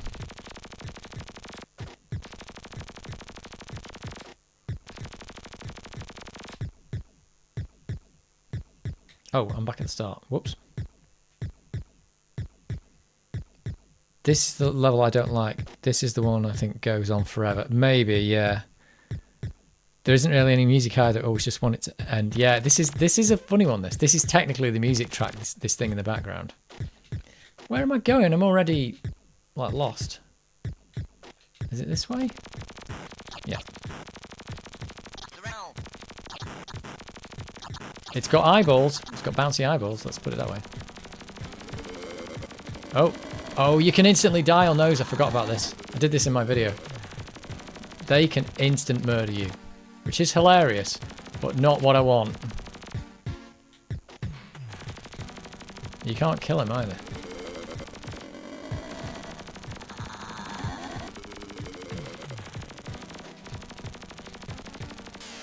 Oh. Yeah, you gotta be really careful where you're poking your head in this bit.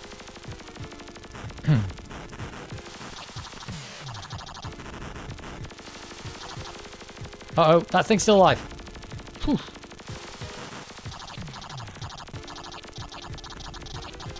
Oh yeah, there's some... Oh, acid. It's spitting acid and things. There's some super weird jumps to do here as well. It was easier to kill it with that.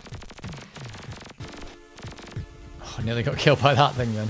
They let you look down in AGA and it makes it much easier. Where am I? Oh no! I just did it! I got insta-killed. I got insta-killed. I just said that I shouldn't be doing that. Shield. I don't think the shield will save you from insta-death either.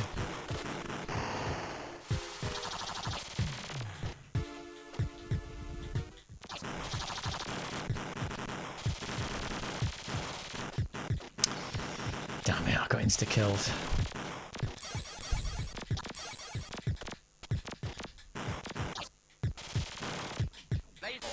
Oh! Whoops. Whoops. Oh, they make bouncy noises, that's good. Yeah, and jumping into those just murders you. Oh no!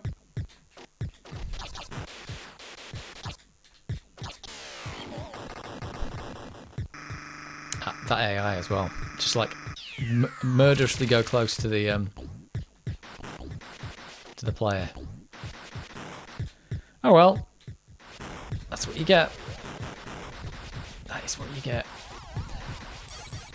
Those traps though, oh my god. They are bad. I think you do have to jump on these probably.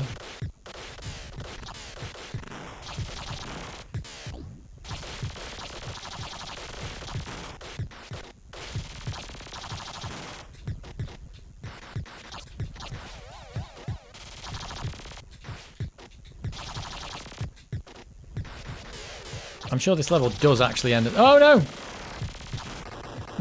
How'd you get that thing off? I actually got done by the egg. Oh. Oh, there's the... Oh, he's dead. He just died. Ouch. Oh, I got acid.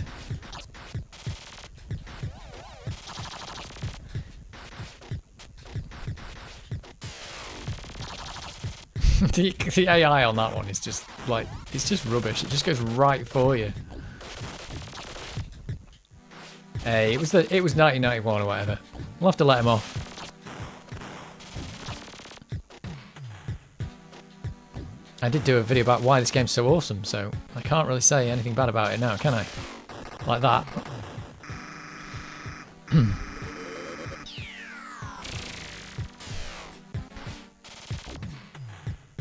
Oh, this bit, is this the bit with the mad jumping?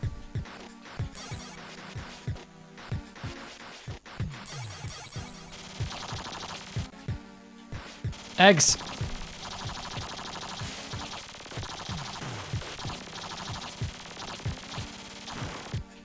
I got the eggs.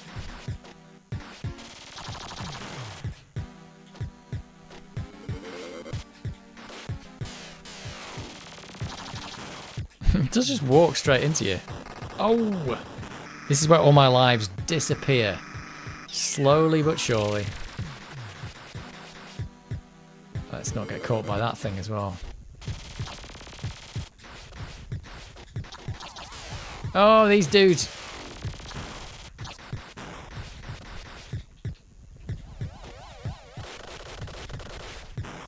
Is there gonna be extra life in here?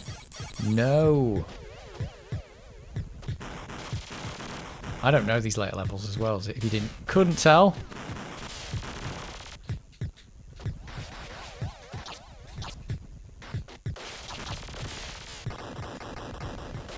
All my lives are just going down the toilet. I think it started this with 16 lives and they're all dead. They're all gone now. Down the toilet. Oh, this is this jumping. Is this the jumping bit?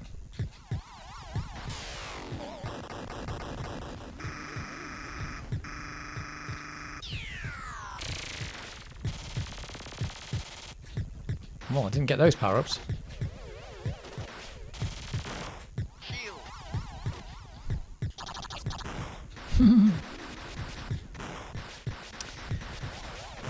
Right.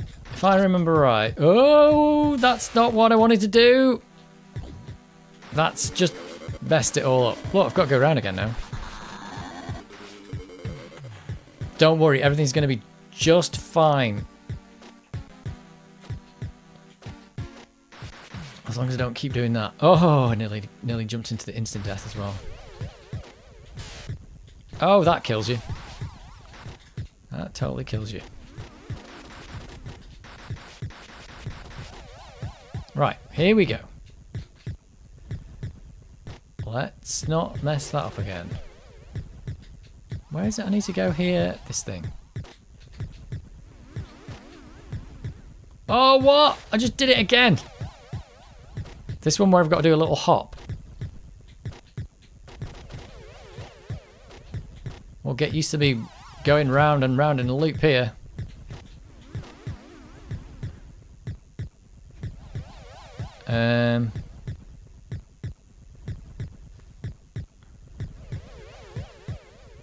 What is this? On the pirate copy I had as a kid, the insta-death grabbers that pulled you in the alien heads would end your game completely. I thought when they pirated this game, they were supposed to put trainers in to make them easier. Oh no. Nom nom nom. You're right for lives, you're actually doing really well. The autofire helps so much in this game. It can do, but on this level it can make it worse. That bouncy noise goes perfectly with the music. This video is how I came to your channel. Oh, excellent. Excellent. Don't forget your gyroscope makes you invincible, and it will save you many lives right now. I know it's not easy or hardware to press the spacebar. Yeah, the problem is on this level, you can just send you to your... Well, just send you back down the level. Which is where you don't want to be. You want to be going up. I've got to go up. So that's the problem. Need to go up. Right, this bit here. Right, that was all I had to do there. Oh, there's one up down there. Do I want it? I'll probably die getting it. Right, this is the bit that's really strange. Oh, egg, egg, egg! Just shouting egg. I should be shouting facehuggers, but there you go. Is there an extra life up here? No, no extra life. Denied. Right, this bit's really odd. Well, there's an extra life there.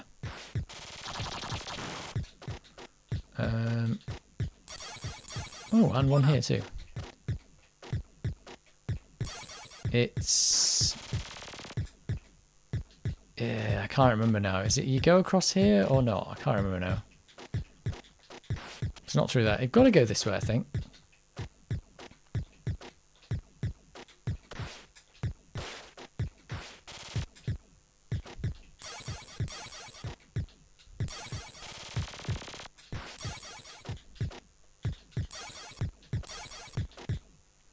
It's just I remember there's a really weird jump or something you've got to do here, and I can't remember what it is.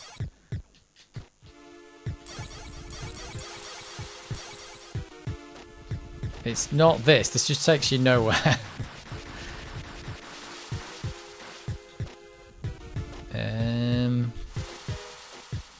What is it that you've got to do? Because I'm going to end up falling back down again here. I know I am. Right, there's a platform there. I don't know where to go. It feels like you've got to go down this, but you don't. I don't know now. Oh, I can't remember what to do. Yeah, this bit's super confusing. There's a weird jump that you've got to do. I can't remember where it is. Oh, look at my time. Oh, yeah.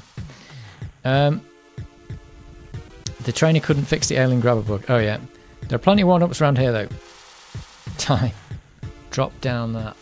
Oh, drop down this... hang on. Where's it gone? Where's it gone? Have you got to drop down here? I can't remember. You can't look down, so... Oh, here we go then. Ugh. Right. Here we are. That's a bit of a rubbish bit. Oh no! I got face hugged. I got face hugged. Yeah, thanks for the hot tip. I was thinking it's just something weird you've got to do, but... There's a lot of facehuggers. I've got 0 power-ups again. Oh, acid. The bouncy balls are good. Let's not get grabbed. Oh, we nearly did then. Just said it and then nearly jumped right into it.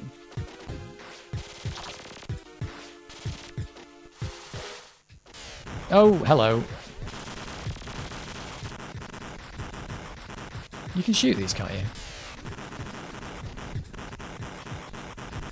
I thought you could. Oh my god. Oh, that's bad down there.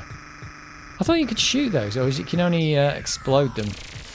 Oh, good lord. Oh, and these dudes. They're weird that, like, they home into you, but they can't climb up a little ledge.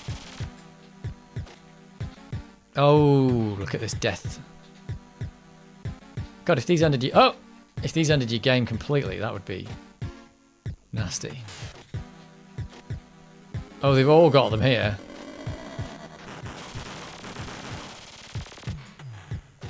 Oh, let's wait for them to stop grabbing me. Oh, for God's sake. Just jumped to my death there. I jumped to my own merry death. What? Oh, it's the time. You did say about the time. There's not a lot you can do about that. When you've taken too much time, you've just taken too much time. You're gonna have to deal with it.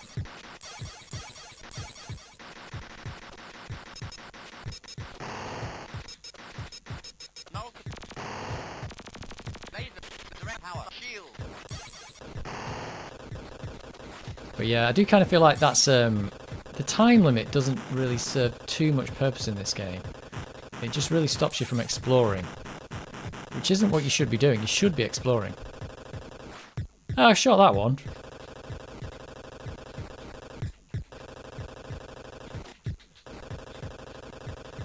One up. Oh, hello. Can I have that?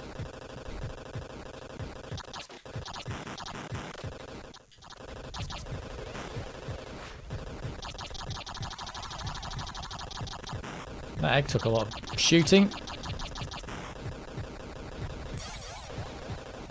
Feels like there's a... One of these has got a power up in it, hasn't it? But which one is it?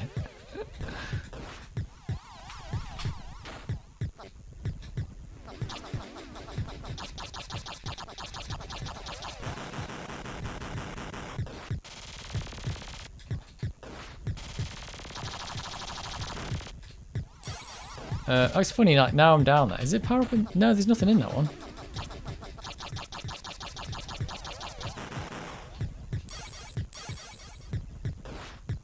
They're just there to do you in. I mean, I've got plenty of time now. It's going to be one of these, isn't it? Which one's got the... There it is! I just knew it was going to be one of them. Oh, that dude's in there now. He lives there.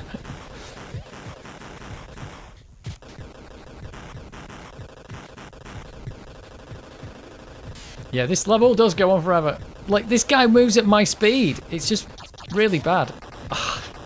So you can't... Once he's, like, behind you, you're kind of stuck.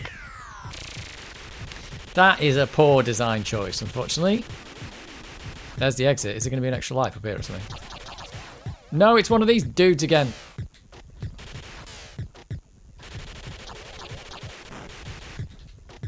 He's just going to be up there to kill me. Let's see if there's an extra life or anything up here. Nah, it's just power-ups. Take it, though. That is a big level, that one. Big. It's soul destroying when it got me as a kid.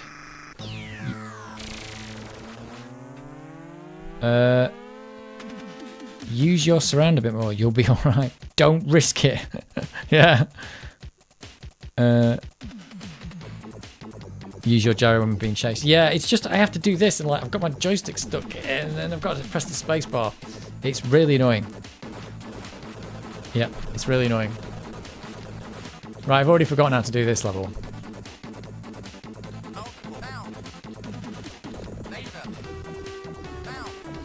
It's got good music though. Right, where are we? What are we doing here?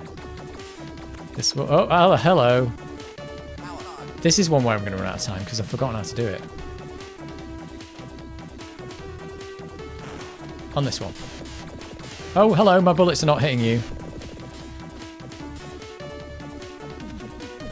Whoops. Whoops. That's not right.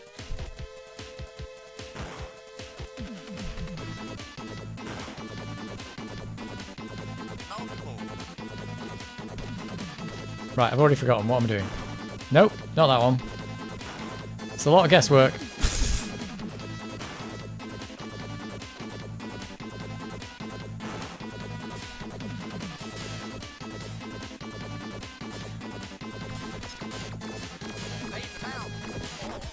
Whoops. Don't know why they were. I think some of my things were they getting shot.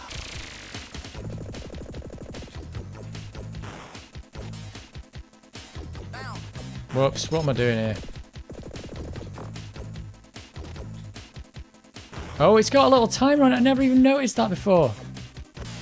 I never noticed that before.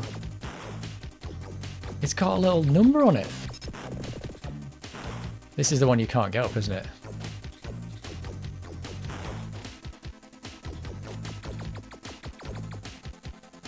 It's got a little number on the platform. How do I get up to that one?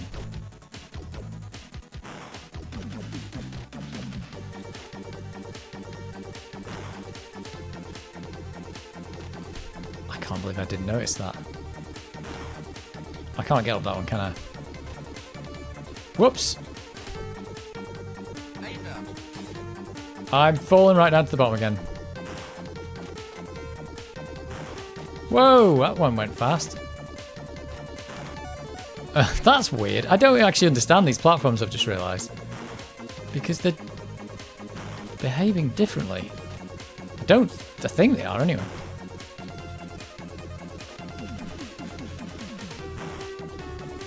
What is happening here?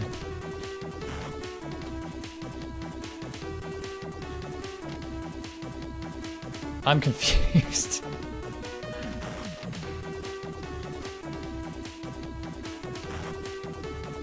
Have I got to get on that one? I've already forgotten. Yeah, I have.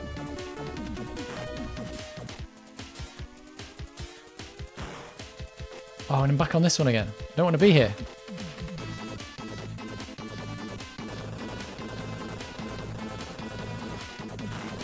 Uh-oh.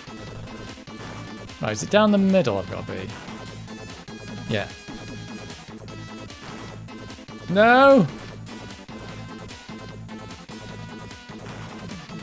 Well, I can get this at least. I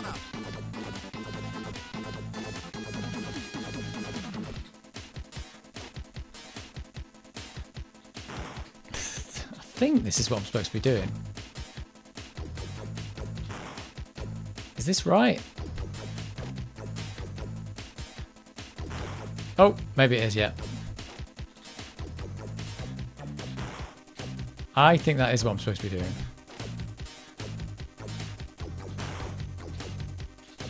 Maybe not. Maybe I'm completely wrong.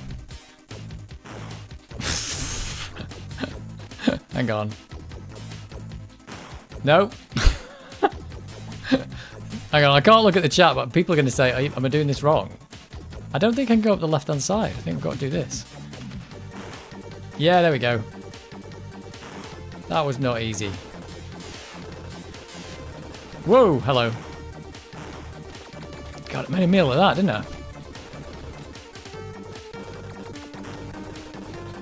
There's still a few aliens around here. I can't believe I've never noticed the little numbers before.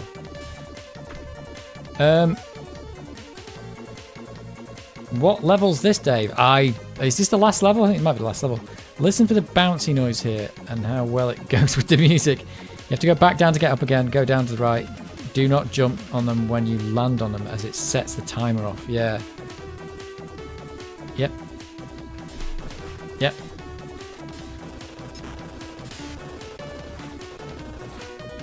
I just never noticed that timer before.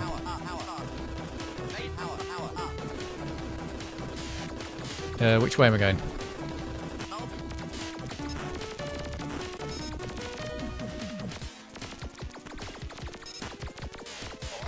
Whoops, I'm dead. Oh, it's timeout. Whoops, forgot about the timeout. Can I get to this one? No. Can I get up here? No. Oh, come on, you can get up there.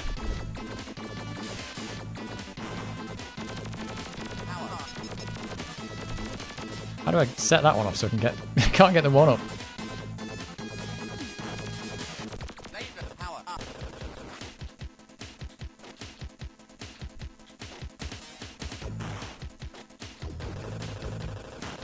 Oh, MG. Come on.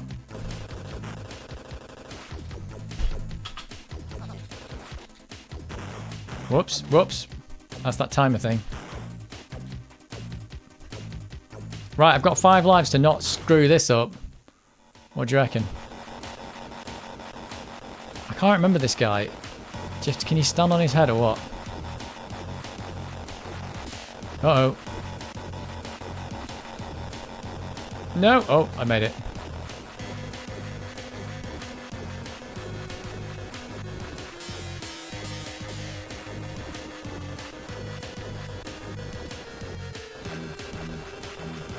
Probably should have stayed over there. Uh-oh! Uh-oh! That's not good.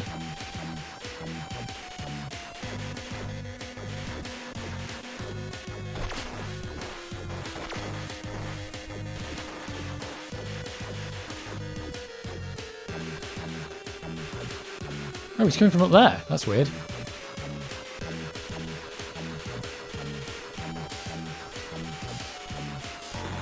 Hey!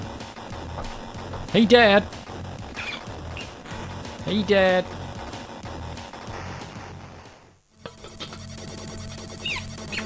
Game completed. I'm on the edge of my seat.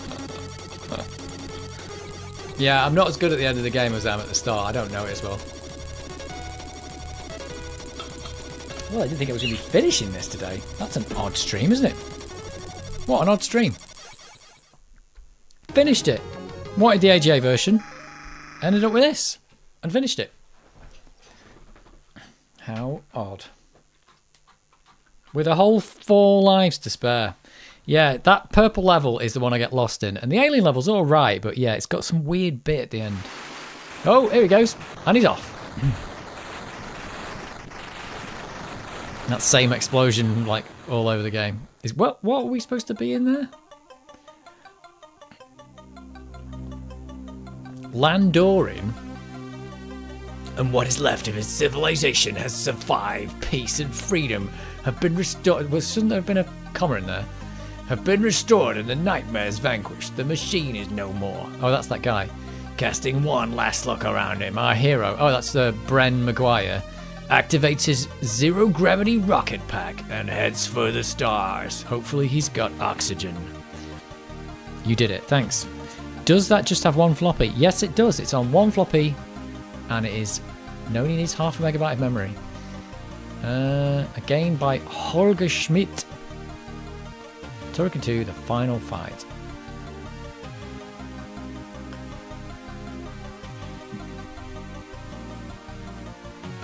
Screenplay? Screenplay? What? I did it, thanks. Looks like the Technodrome from Teenage Mutant Ninja Turtles. Possibly. USA! Yep. Yep. There's no USA in this credits though, it's all Germany. Matte department. Music and sound effects, Chris Hulsbeck. Oh, he did all the sound effects as well, I didn't really realise that. Special alien voices. Chris Hulsbeck did some of the special alien voices. It was originally a Victorian period drama. Marketing? Nobody likes marketing. Oh my god, how many people did it take to market this game? Oh, apparently 5. Julian Eggy Bread. Test screenings. Oh, they've done it like as if it's a movie. I see, I see. I wasn't really getting it before. Best rip-off.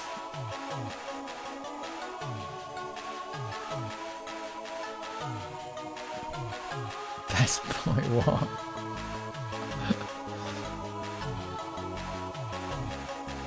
What is this? Stunt drivers. What were the stunt drivers actually then? What was the red herring? Is the red herring special thanks? What is this? Noodles and Wig? I don't think I've ever read all this. Noodles and Wig?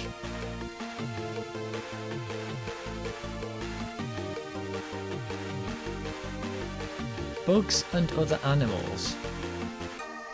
Well, I don't think I've ever read this before.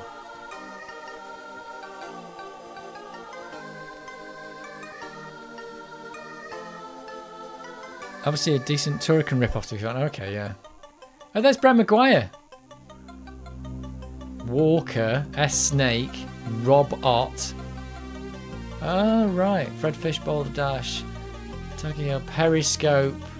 Jack the Gripper. Wampa Stomper. Sly Walker, I like it. Slopping Slurpers. HGR Geiger, yeah. Cameo appearance by Dog Bobo as the Never Wreck. Well, the oddest credits I've not, well, probably not the oddest credits ever, but you know, pretty odd. Pretty odd. Don't think I read them before.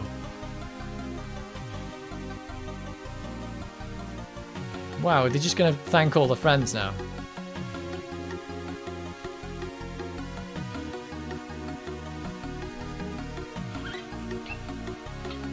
Well,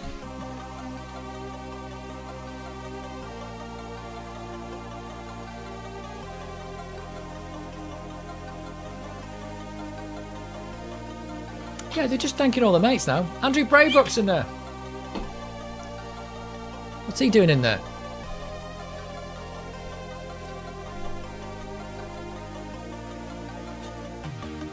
I had a great year with you, Turrican. Thanks. First class music, right? Even the high score entry screen has decent title tune. Yep.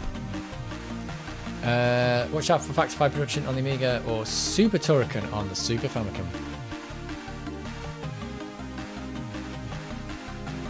The end? Question. Well, not question mark. Exclamation mark. Do we get a secret achievement for watching all the credits? Come on. Secret achievement, please.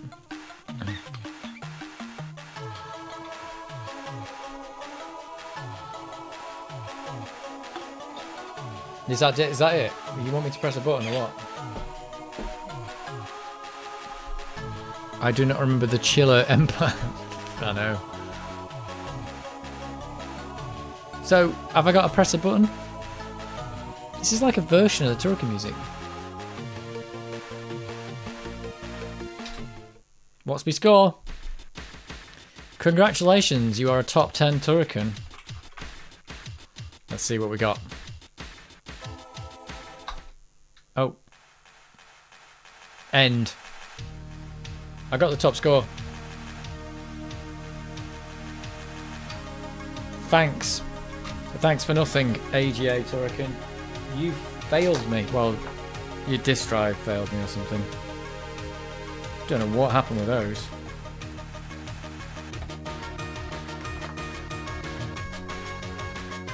That was good stuff.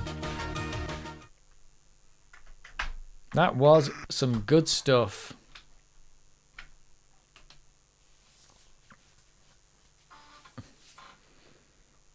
There you go. Whole game from start to finish. I didn't think I was going to do that. I thought I'd get murdered at the end. That does sometimes happen. It's 9 past midnight. Your beautiful gown turned into rags. Yep, that's true. It has. Has everyone's pumpkin carriage turned back into a pumpkin? Has it? Has it really? Don't know. We'll put a few tunes on and then we'll wrap it up. What tunes? Let's put the shmups thing on again. Because it was quite good, all the stuff that was in there. I could put all these on, but I have no idea. There's kind of in no order, all these tunes. Where did we get to? Bounty Hunter? I don't know.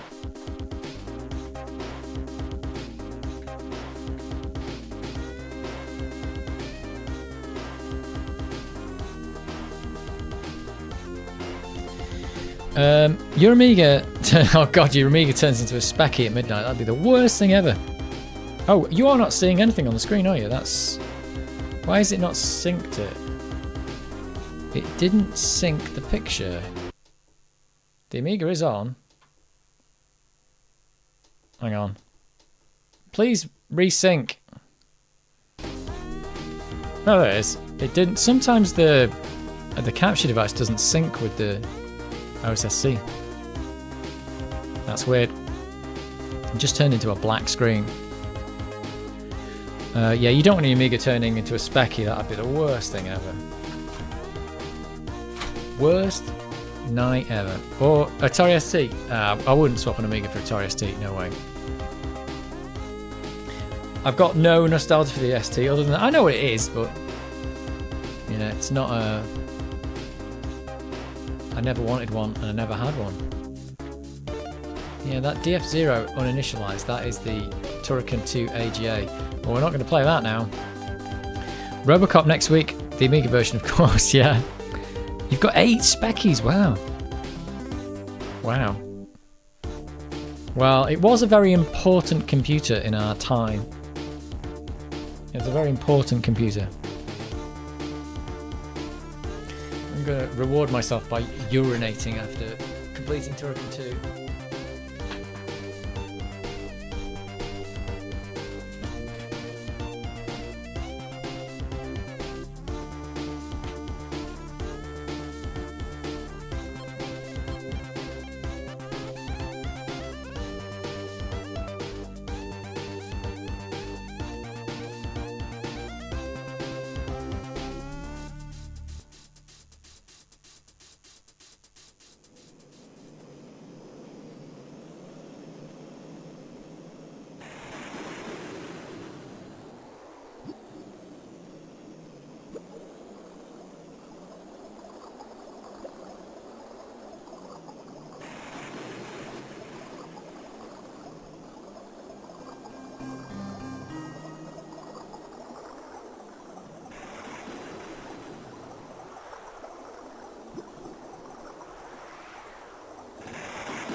The Atari Falcon seemed pretty cool. It was just too late. Yeah, it was.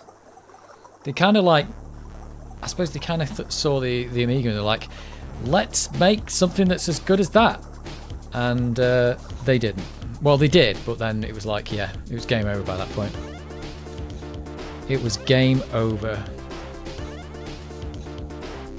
Game over. The traditional post-Turrican urination ceremony. Yeah. Yep. That's what you get. And that's probably what you do need with Amiga games, because it's not like back in the day where, you know, you just pause the game and come back to it at any point. It's like with Turrican 2, there's no save game or anything. You just got to go straight from the start, straight through to the end. It's quite a long game to do that. You know, you need breaks. Kind of take that for granted nowadays. You just like, you can stop any game and just continue it. Even if it hasn't got a save game, you can still, like, an Xbox, you can just stop it and it stays in RAM and you just continue it next week. The thing about Jack Tramiel was that he was always trying to keep up with whatever the best thing was on the cheap. Yep. That is thing though. It was his thing. He did it on the cheap. I mean, if it wasn't for that, we probably wouldn't have Commodores, would we? Because the C64 was done on the cheap, and that's why we all had one. And the Amiga was done on the cheap. Oh, but he wasn't Amiga, was he? He left and did the ST at that point, which was done Super cheap. Bit too cheap, that one. Maybe a bit too cheap. I don't know. Saying that, Jack Tramiel did stuff on the cheap, but it wasn't Sinclair level cheap, was it? Sinclair was the one that did the true ultimate cheapness. I think even Commodore was like, yeah, we're gonna make it cheap, but we're not gonna go rock bottom. We're not gonna, you know, really hit the rock bottom. Because the Commodore 64 was way more expensive than the Speccy, wasn't it? Speccy was super cheap, but it was totally built to a price. And yeah, and when he joined Atari, and then the ST was I mean, it was 300 quid 16-bit computer. He was touting it to be the most amazing thing on the planet, though. But really, I'm not sure how good it was going to be. But he couldn't use a computer at all, though, by the way, Jack Tramiel. He just didn't know what to do with them. They showed him trying to use that Atari ST on that whatever show it was, and he didn't know what he was doing with it. He understood what people wanted to do with it, though, but he didn't want to use it himself, I think. I suppose that's important.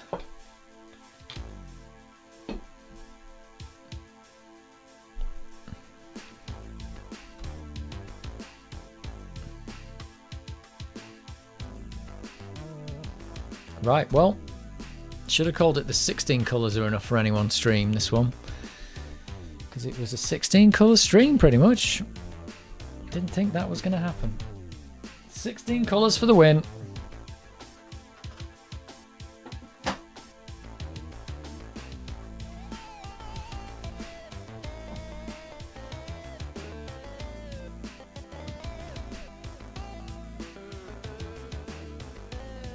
This is a crazy one. Sinclair bought dodgy RAMs for the upper 32K. Some only worked on the lower half and some on the upper. I know.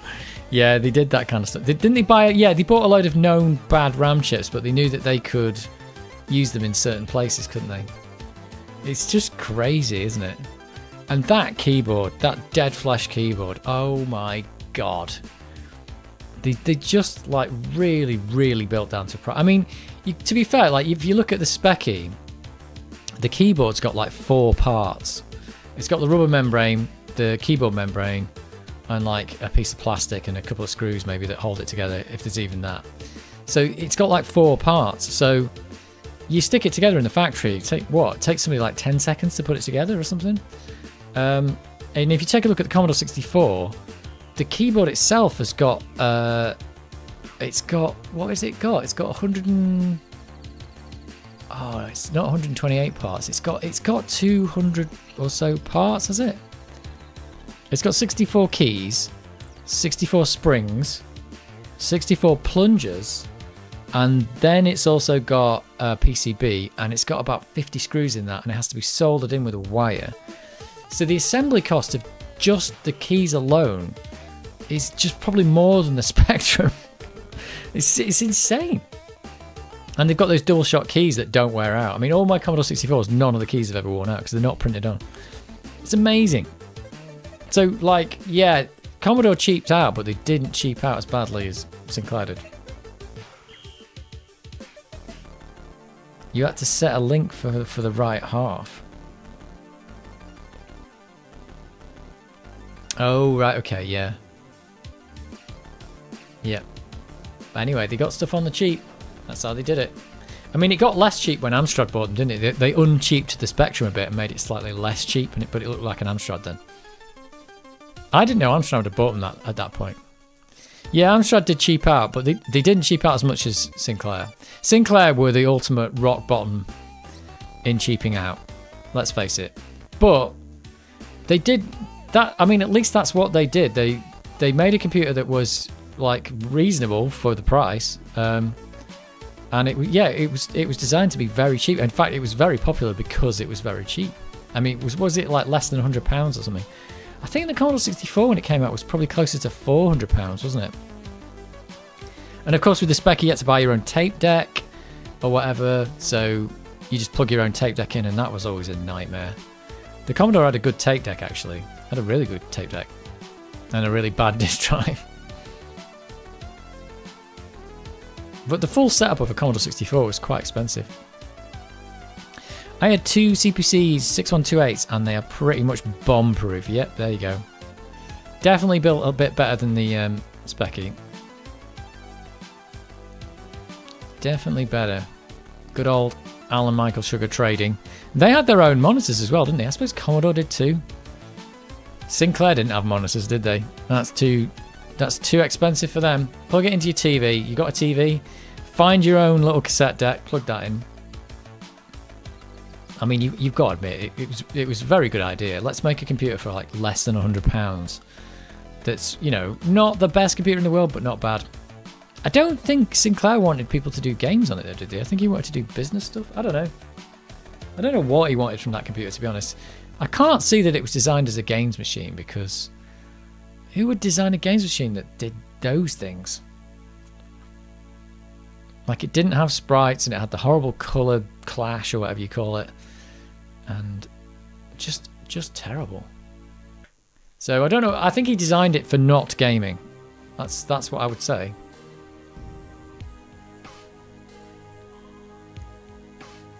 There was a story about the Game Boy being literally grenade blast proof. I don't think so.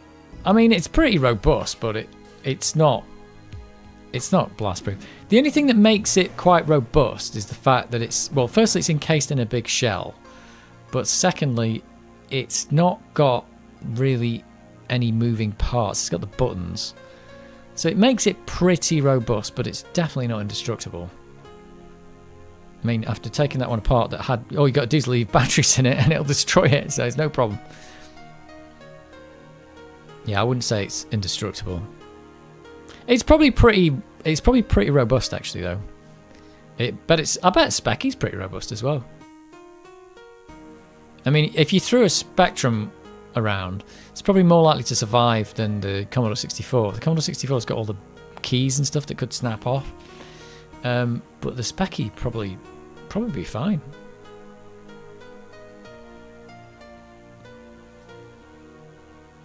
Amigas are probably the most fragile because of the floppy drive inside.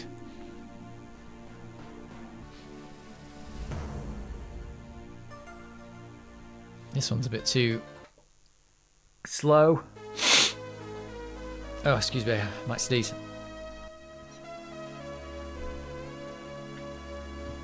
Shadow of the Beast.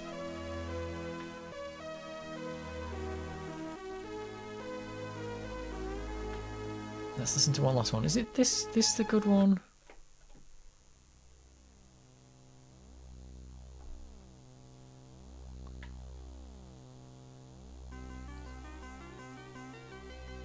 It's called Infinity.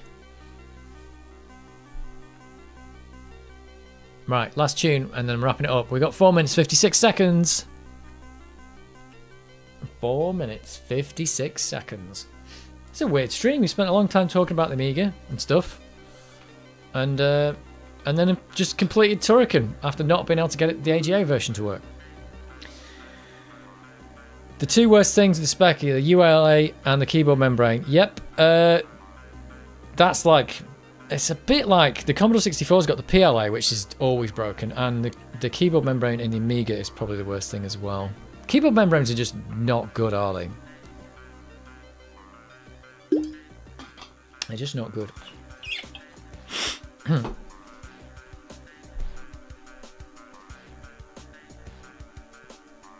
Keyboard membranes. Who thought that was a good idea? I've got one of those Microsoft Natural keyboards that I'm using at work, actually. It's my own keyboard, but I think they've got a membrane as well, because those keys stop working eventually if you use them enough, which I do because I use them all day.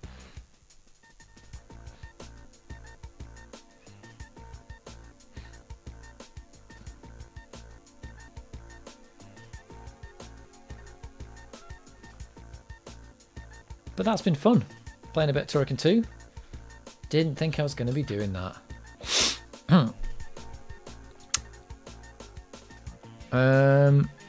I can't get the AGA version to work on my emulator either, actually. I forgot to mention it earlier. I get the Guru Meditation Area 2, even on emulation. But I've played that disc that I had in there, I've played that on this Amiga before. So what? What? What's going on? I don't understand. Has it got like a time bomb in it or something? An inherent problem with the game itself. What could be the problem? I've played it before on this Amiga. I don't understand.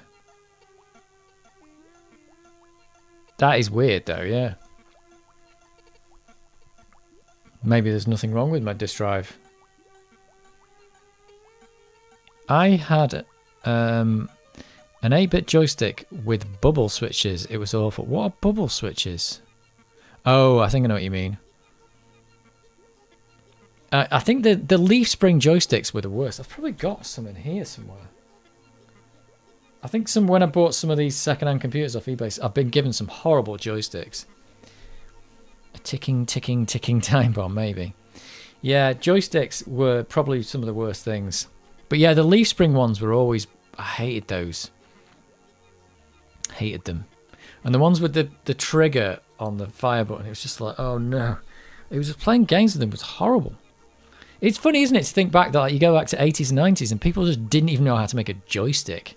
People made some truly awful joysticks. I mean, we've kind of settled on this nowadays, or something similar to that. But I mean, it's amazing to think that people didn't even think like, let's actually make it like the shape of someone's hands. I mean, actually, Sony haven't even done that yet. They haven't like worked out. Maybe we should shape it so it doesn't hurt your hands. This is so much more comfortable than what I've just been doing. It's so much more comfortable.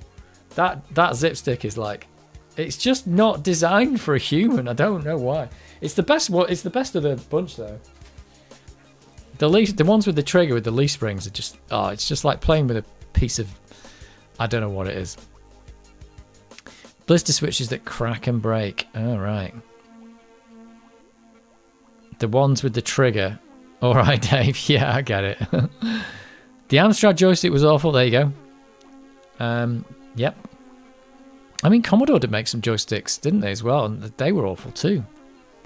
In fact, I saw a thing recently with I think it was on RMC, where the guy brought in a load of joysticks. He brought in all the worst joysticks he could find, and the worst one was the Commodore one. He said that's the worst joystick of all time. It's that one that they designed for the Commodore 16 or something. Again, looks like it's not made for humans. I don't understand it. The PS4 controller is the best controller ever made. Really? Those controllers still fall apart playing Elden Ring. Yep. I haven't used the PS5 controller enough, but the PS4 controller is superb. I've had mine nearly 10 years. As good as the day you got it. Okay. Well, take it all back.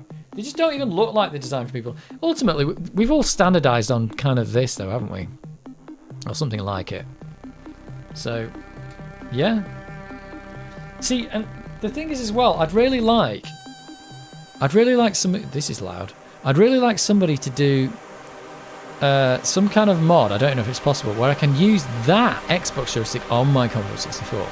There's loads of things to get people to go, oh, you can plug in one of these old crappy joysticks into a real computer. But it's like, but I don't want to do that. I want to do the opposite. I want to play Commodore 64 with my Xbox pad, which I can do on the bare metal emulator thing.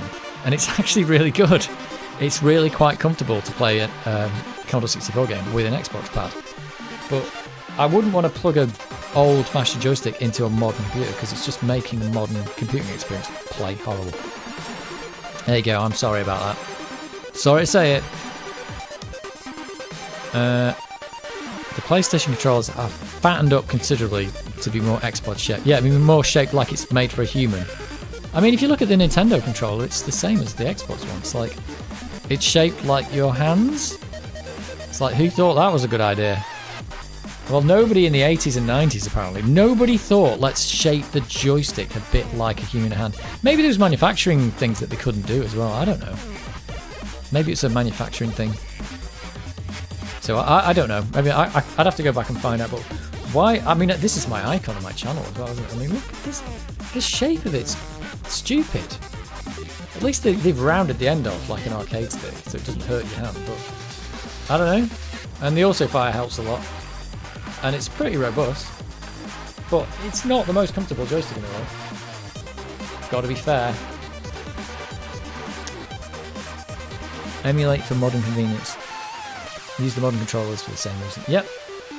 Yeah, and I was talking about like let's do the retro thing, and I'm saying let's play it with an Xbox pad. I don't know. I mean, my hand does hurt from playing like that game all that time with that.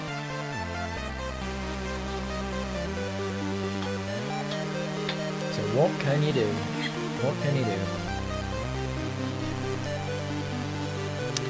So I do have a replica Saturn and replica SNES pad with twin sticks bolted on. There you go. Yeah, it's funny as well, isn't it? That there's that what's the single? Yeah, the single stick thing. Oh god, it's crazy, isn't it? Absolutely crazy. It's just crazy to think we've come so far. But you think that, I mean, from modern gaming point of view, you think people knew this, like how to make a joystick, but it wasn't known back then. People were just trying to figure stuff out. How many buttons should a joystick have? You know, what shape should it be? Should you hold the joystick on the left or the right? And now we've got like we've kind of settled on 2 analog pads, 2 triggers, and what is it, 16? It's eventually 16 buttons, but it's weird to think we've got 16 buttons on the pad now. You wouldn't have thought you'd need that. But apparently we do. Apparently we do.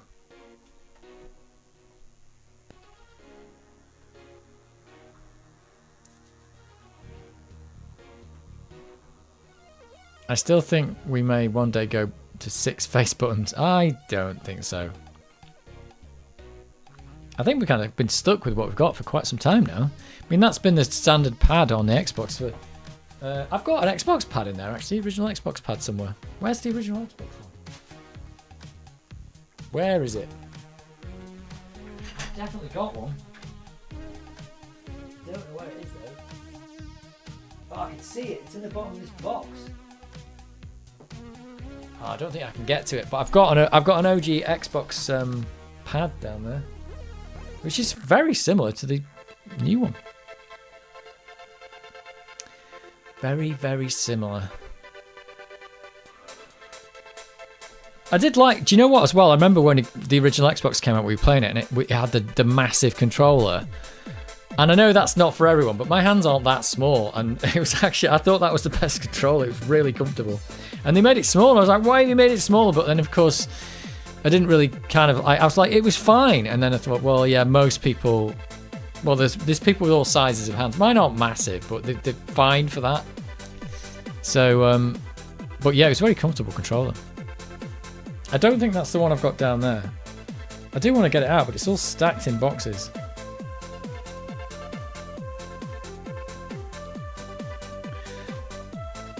Right, I think it's time to quit the stream. It is 33 minutes past the midnight. It's time to end. It's time to end. Go to bed. It's bonfire night now, isn't it? It's the 5th of November. It's bonfire. And I'm playing some kind of rave music. That's not how I thought the stream would end. Right, it's been a good one. I sent stream quittery. Yeah, so do I. I'm tired, and these LED lights are blasting my eyes. So yeah, it should be like that. Let's turn them off and see how it looks without them. Oh, that's better. That's better, but I'm in the dark now. Right, it's been good. It's all been very good. I shall, thanks for the turrican. Yep, it has just been a turrican-y day, hasn't it? Right. Until next time, I bid you all good night.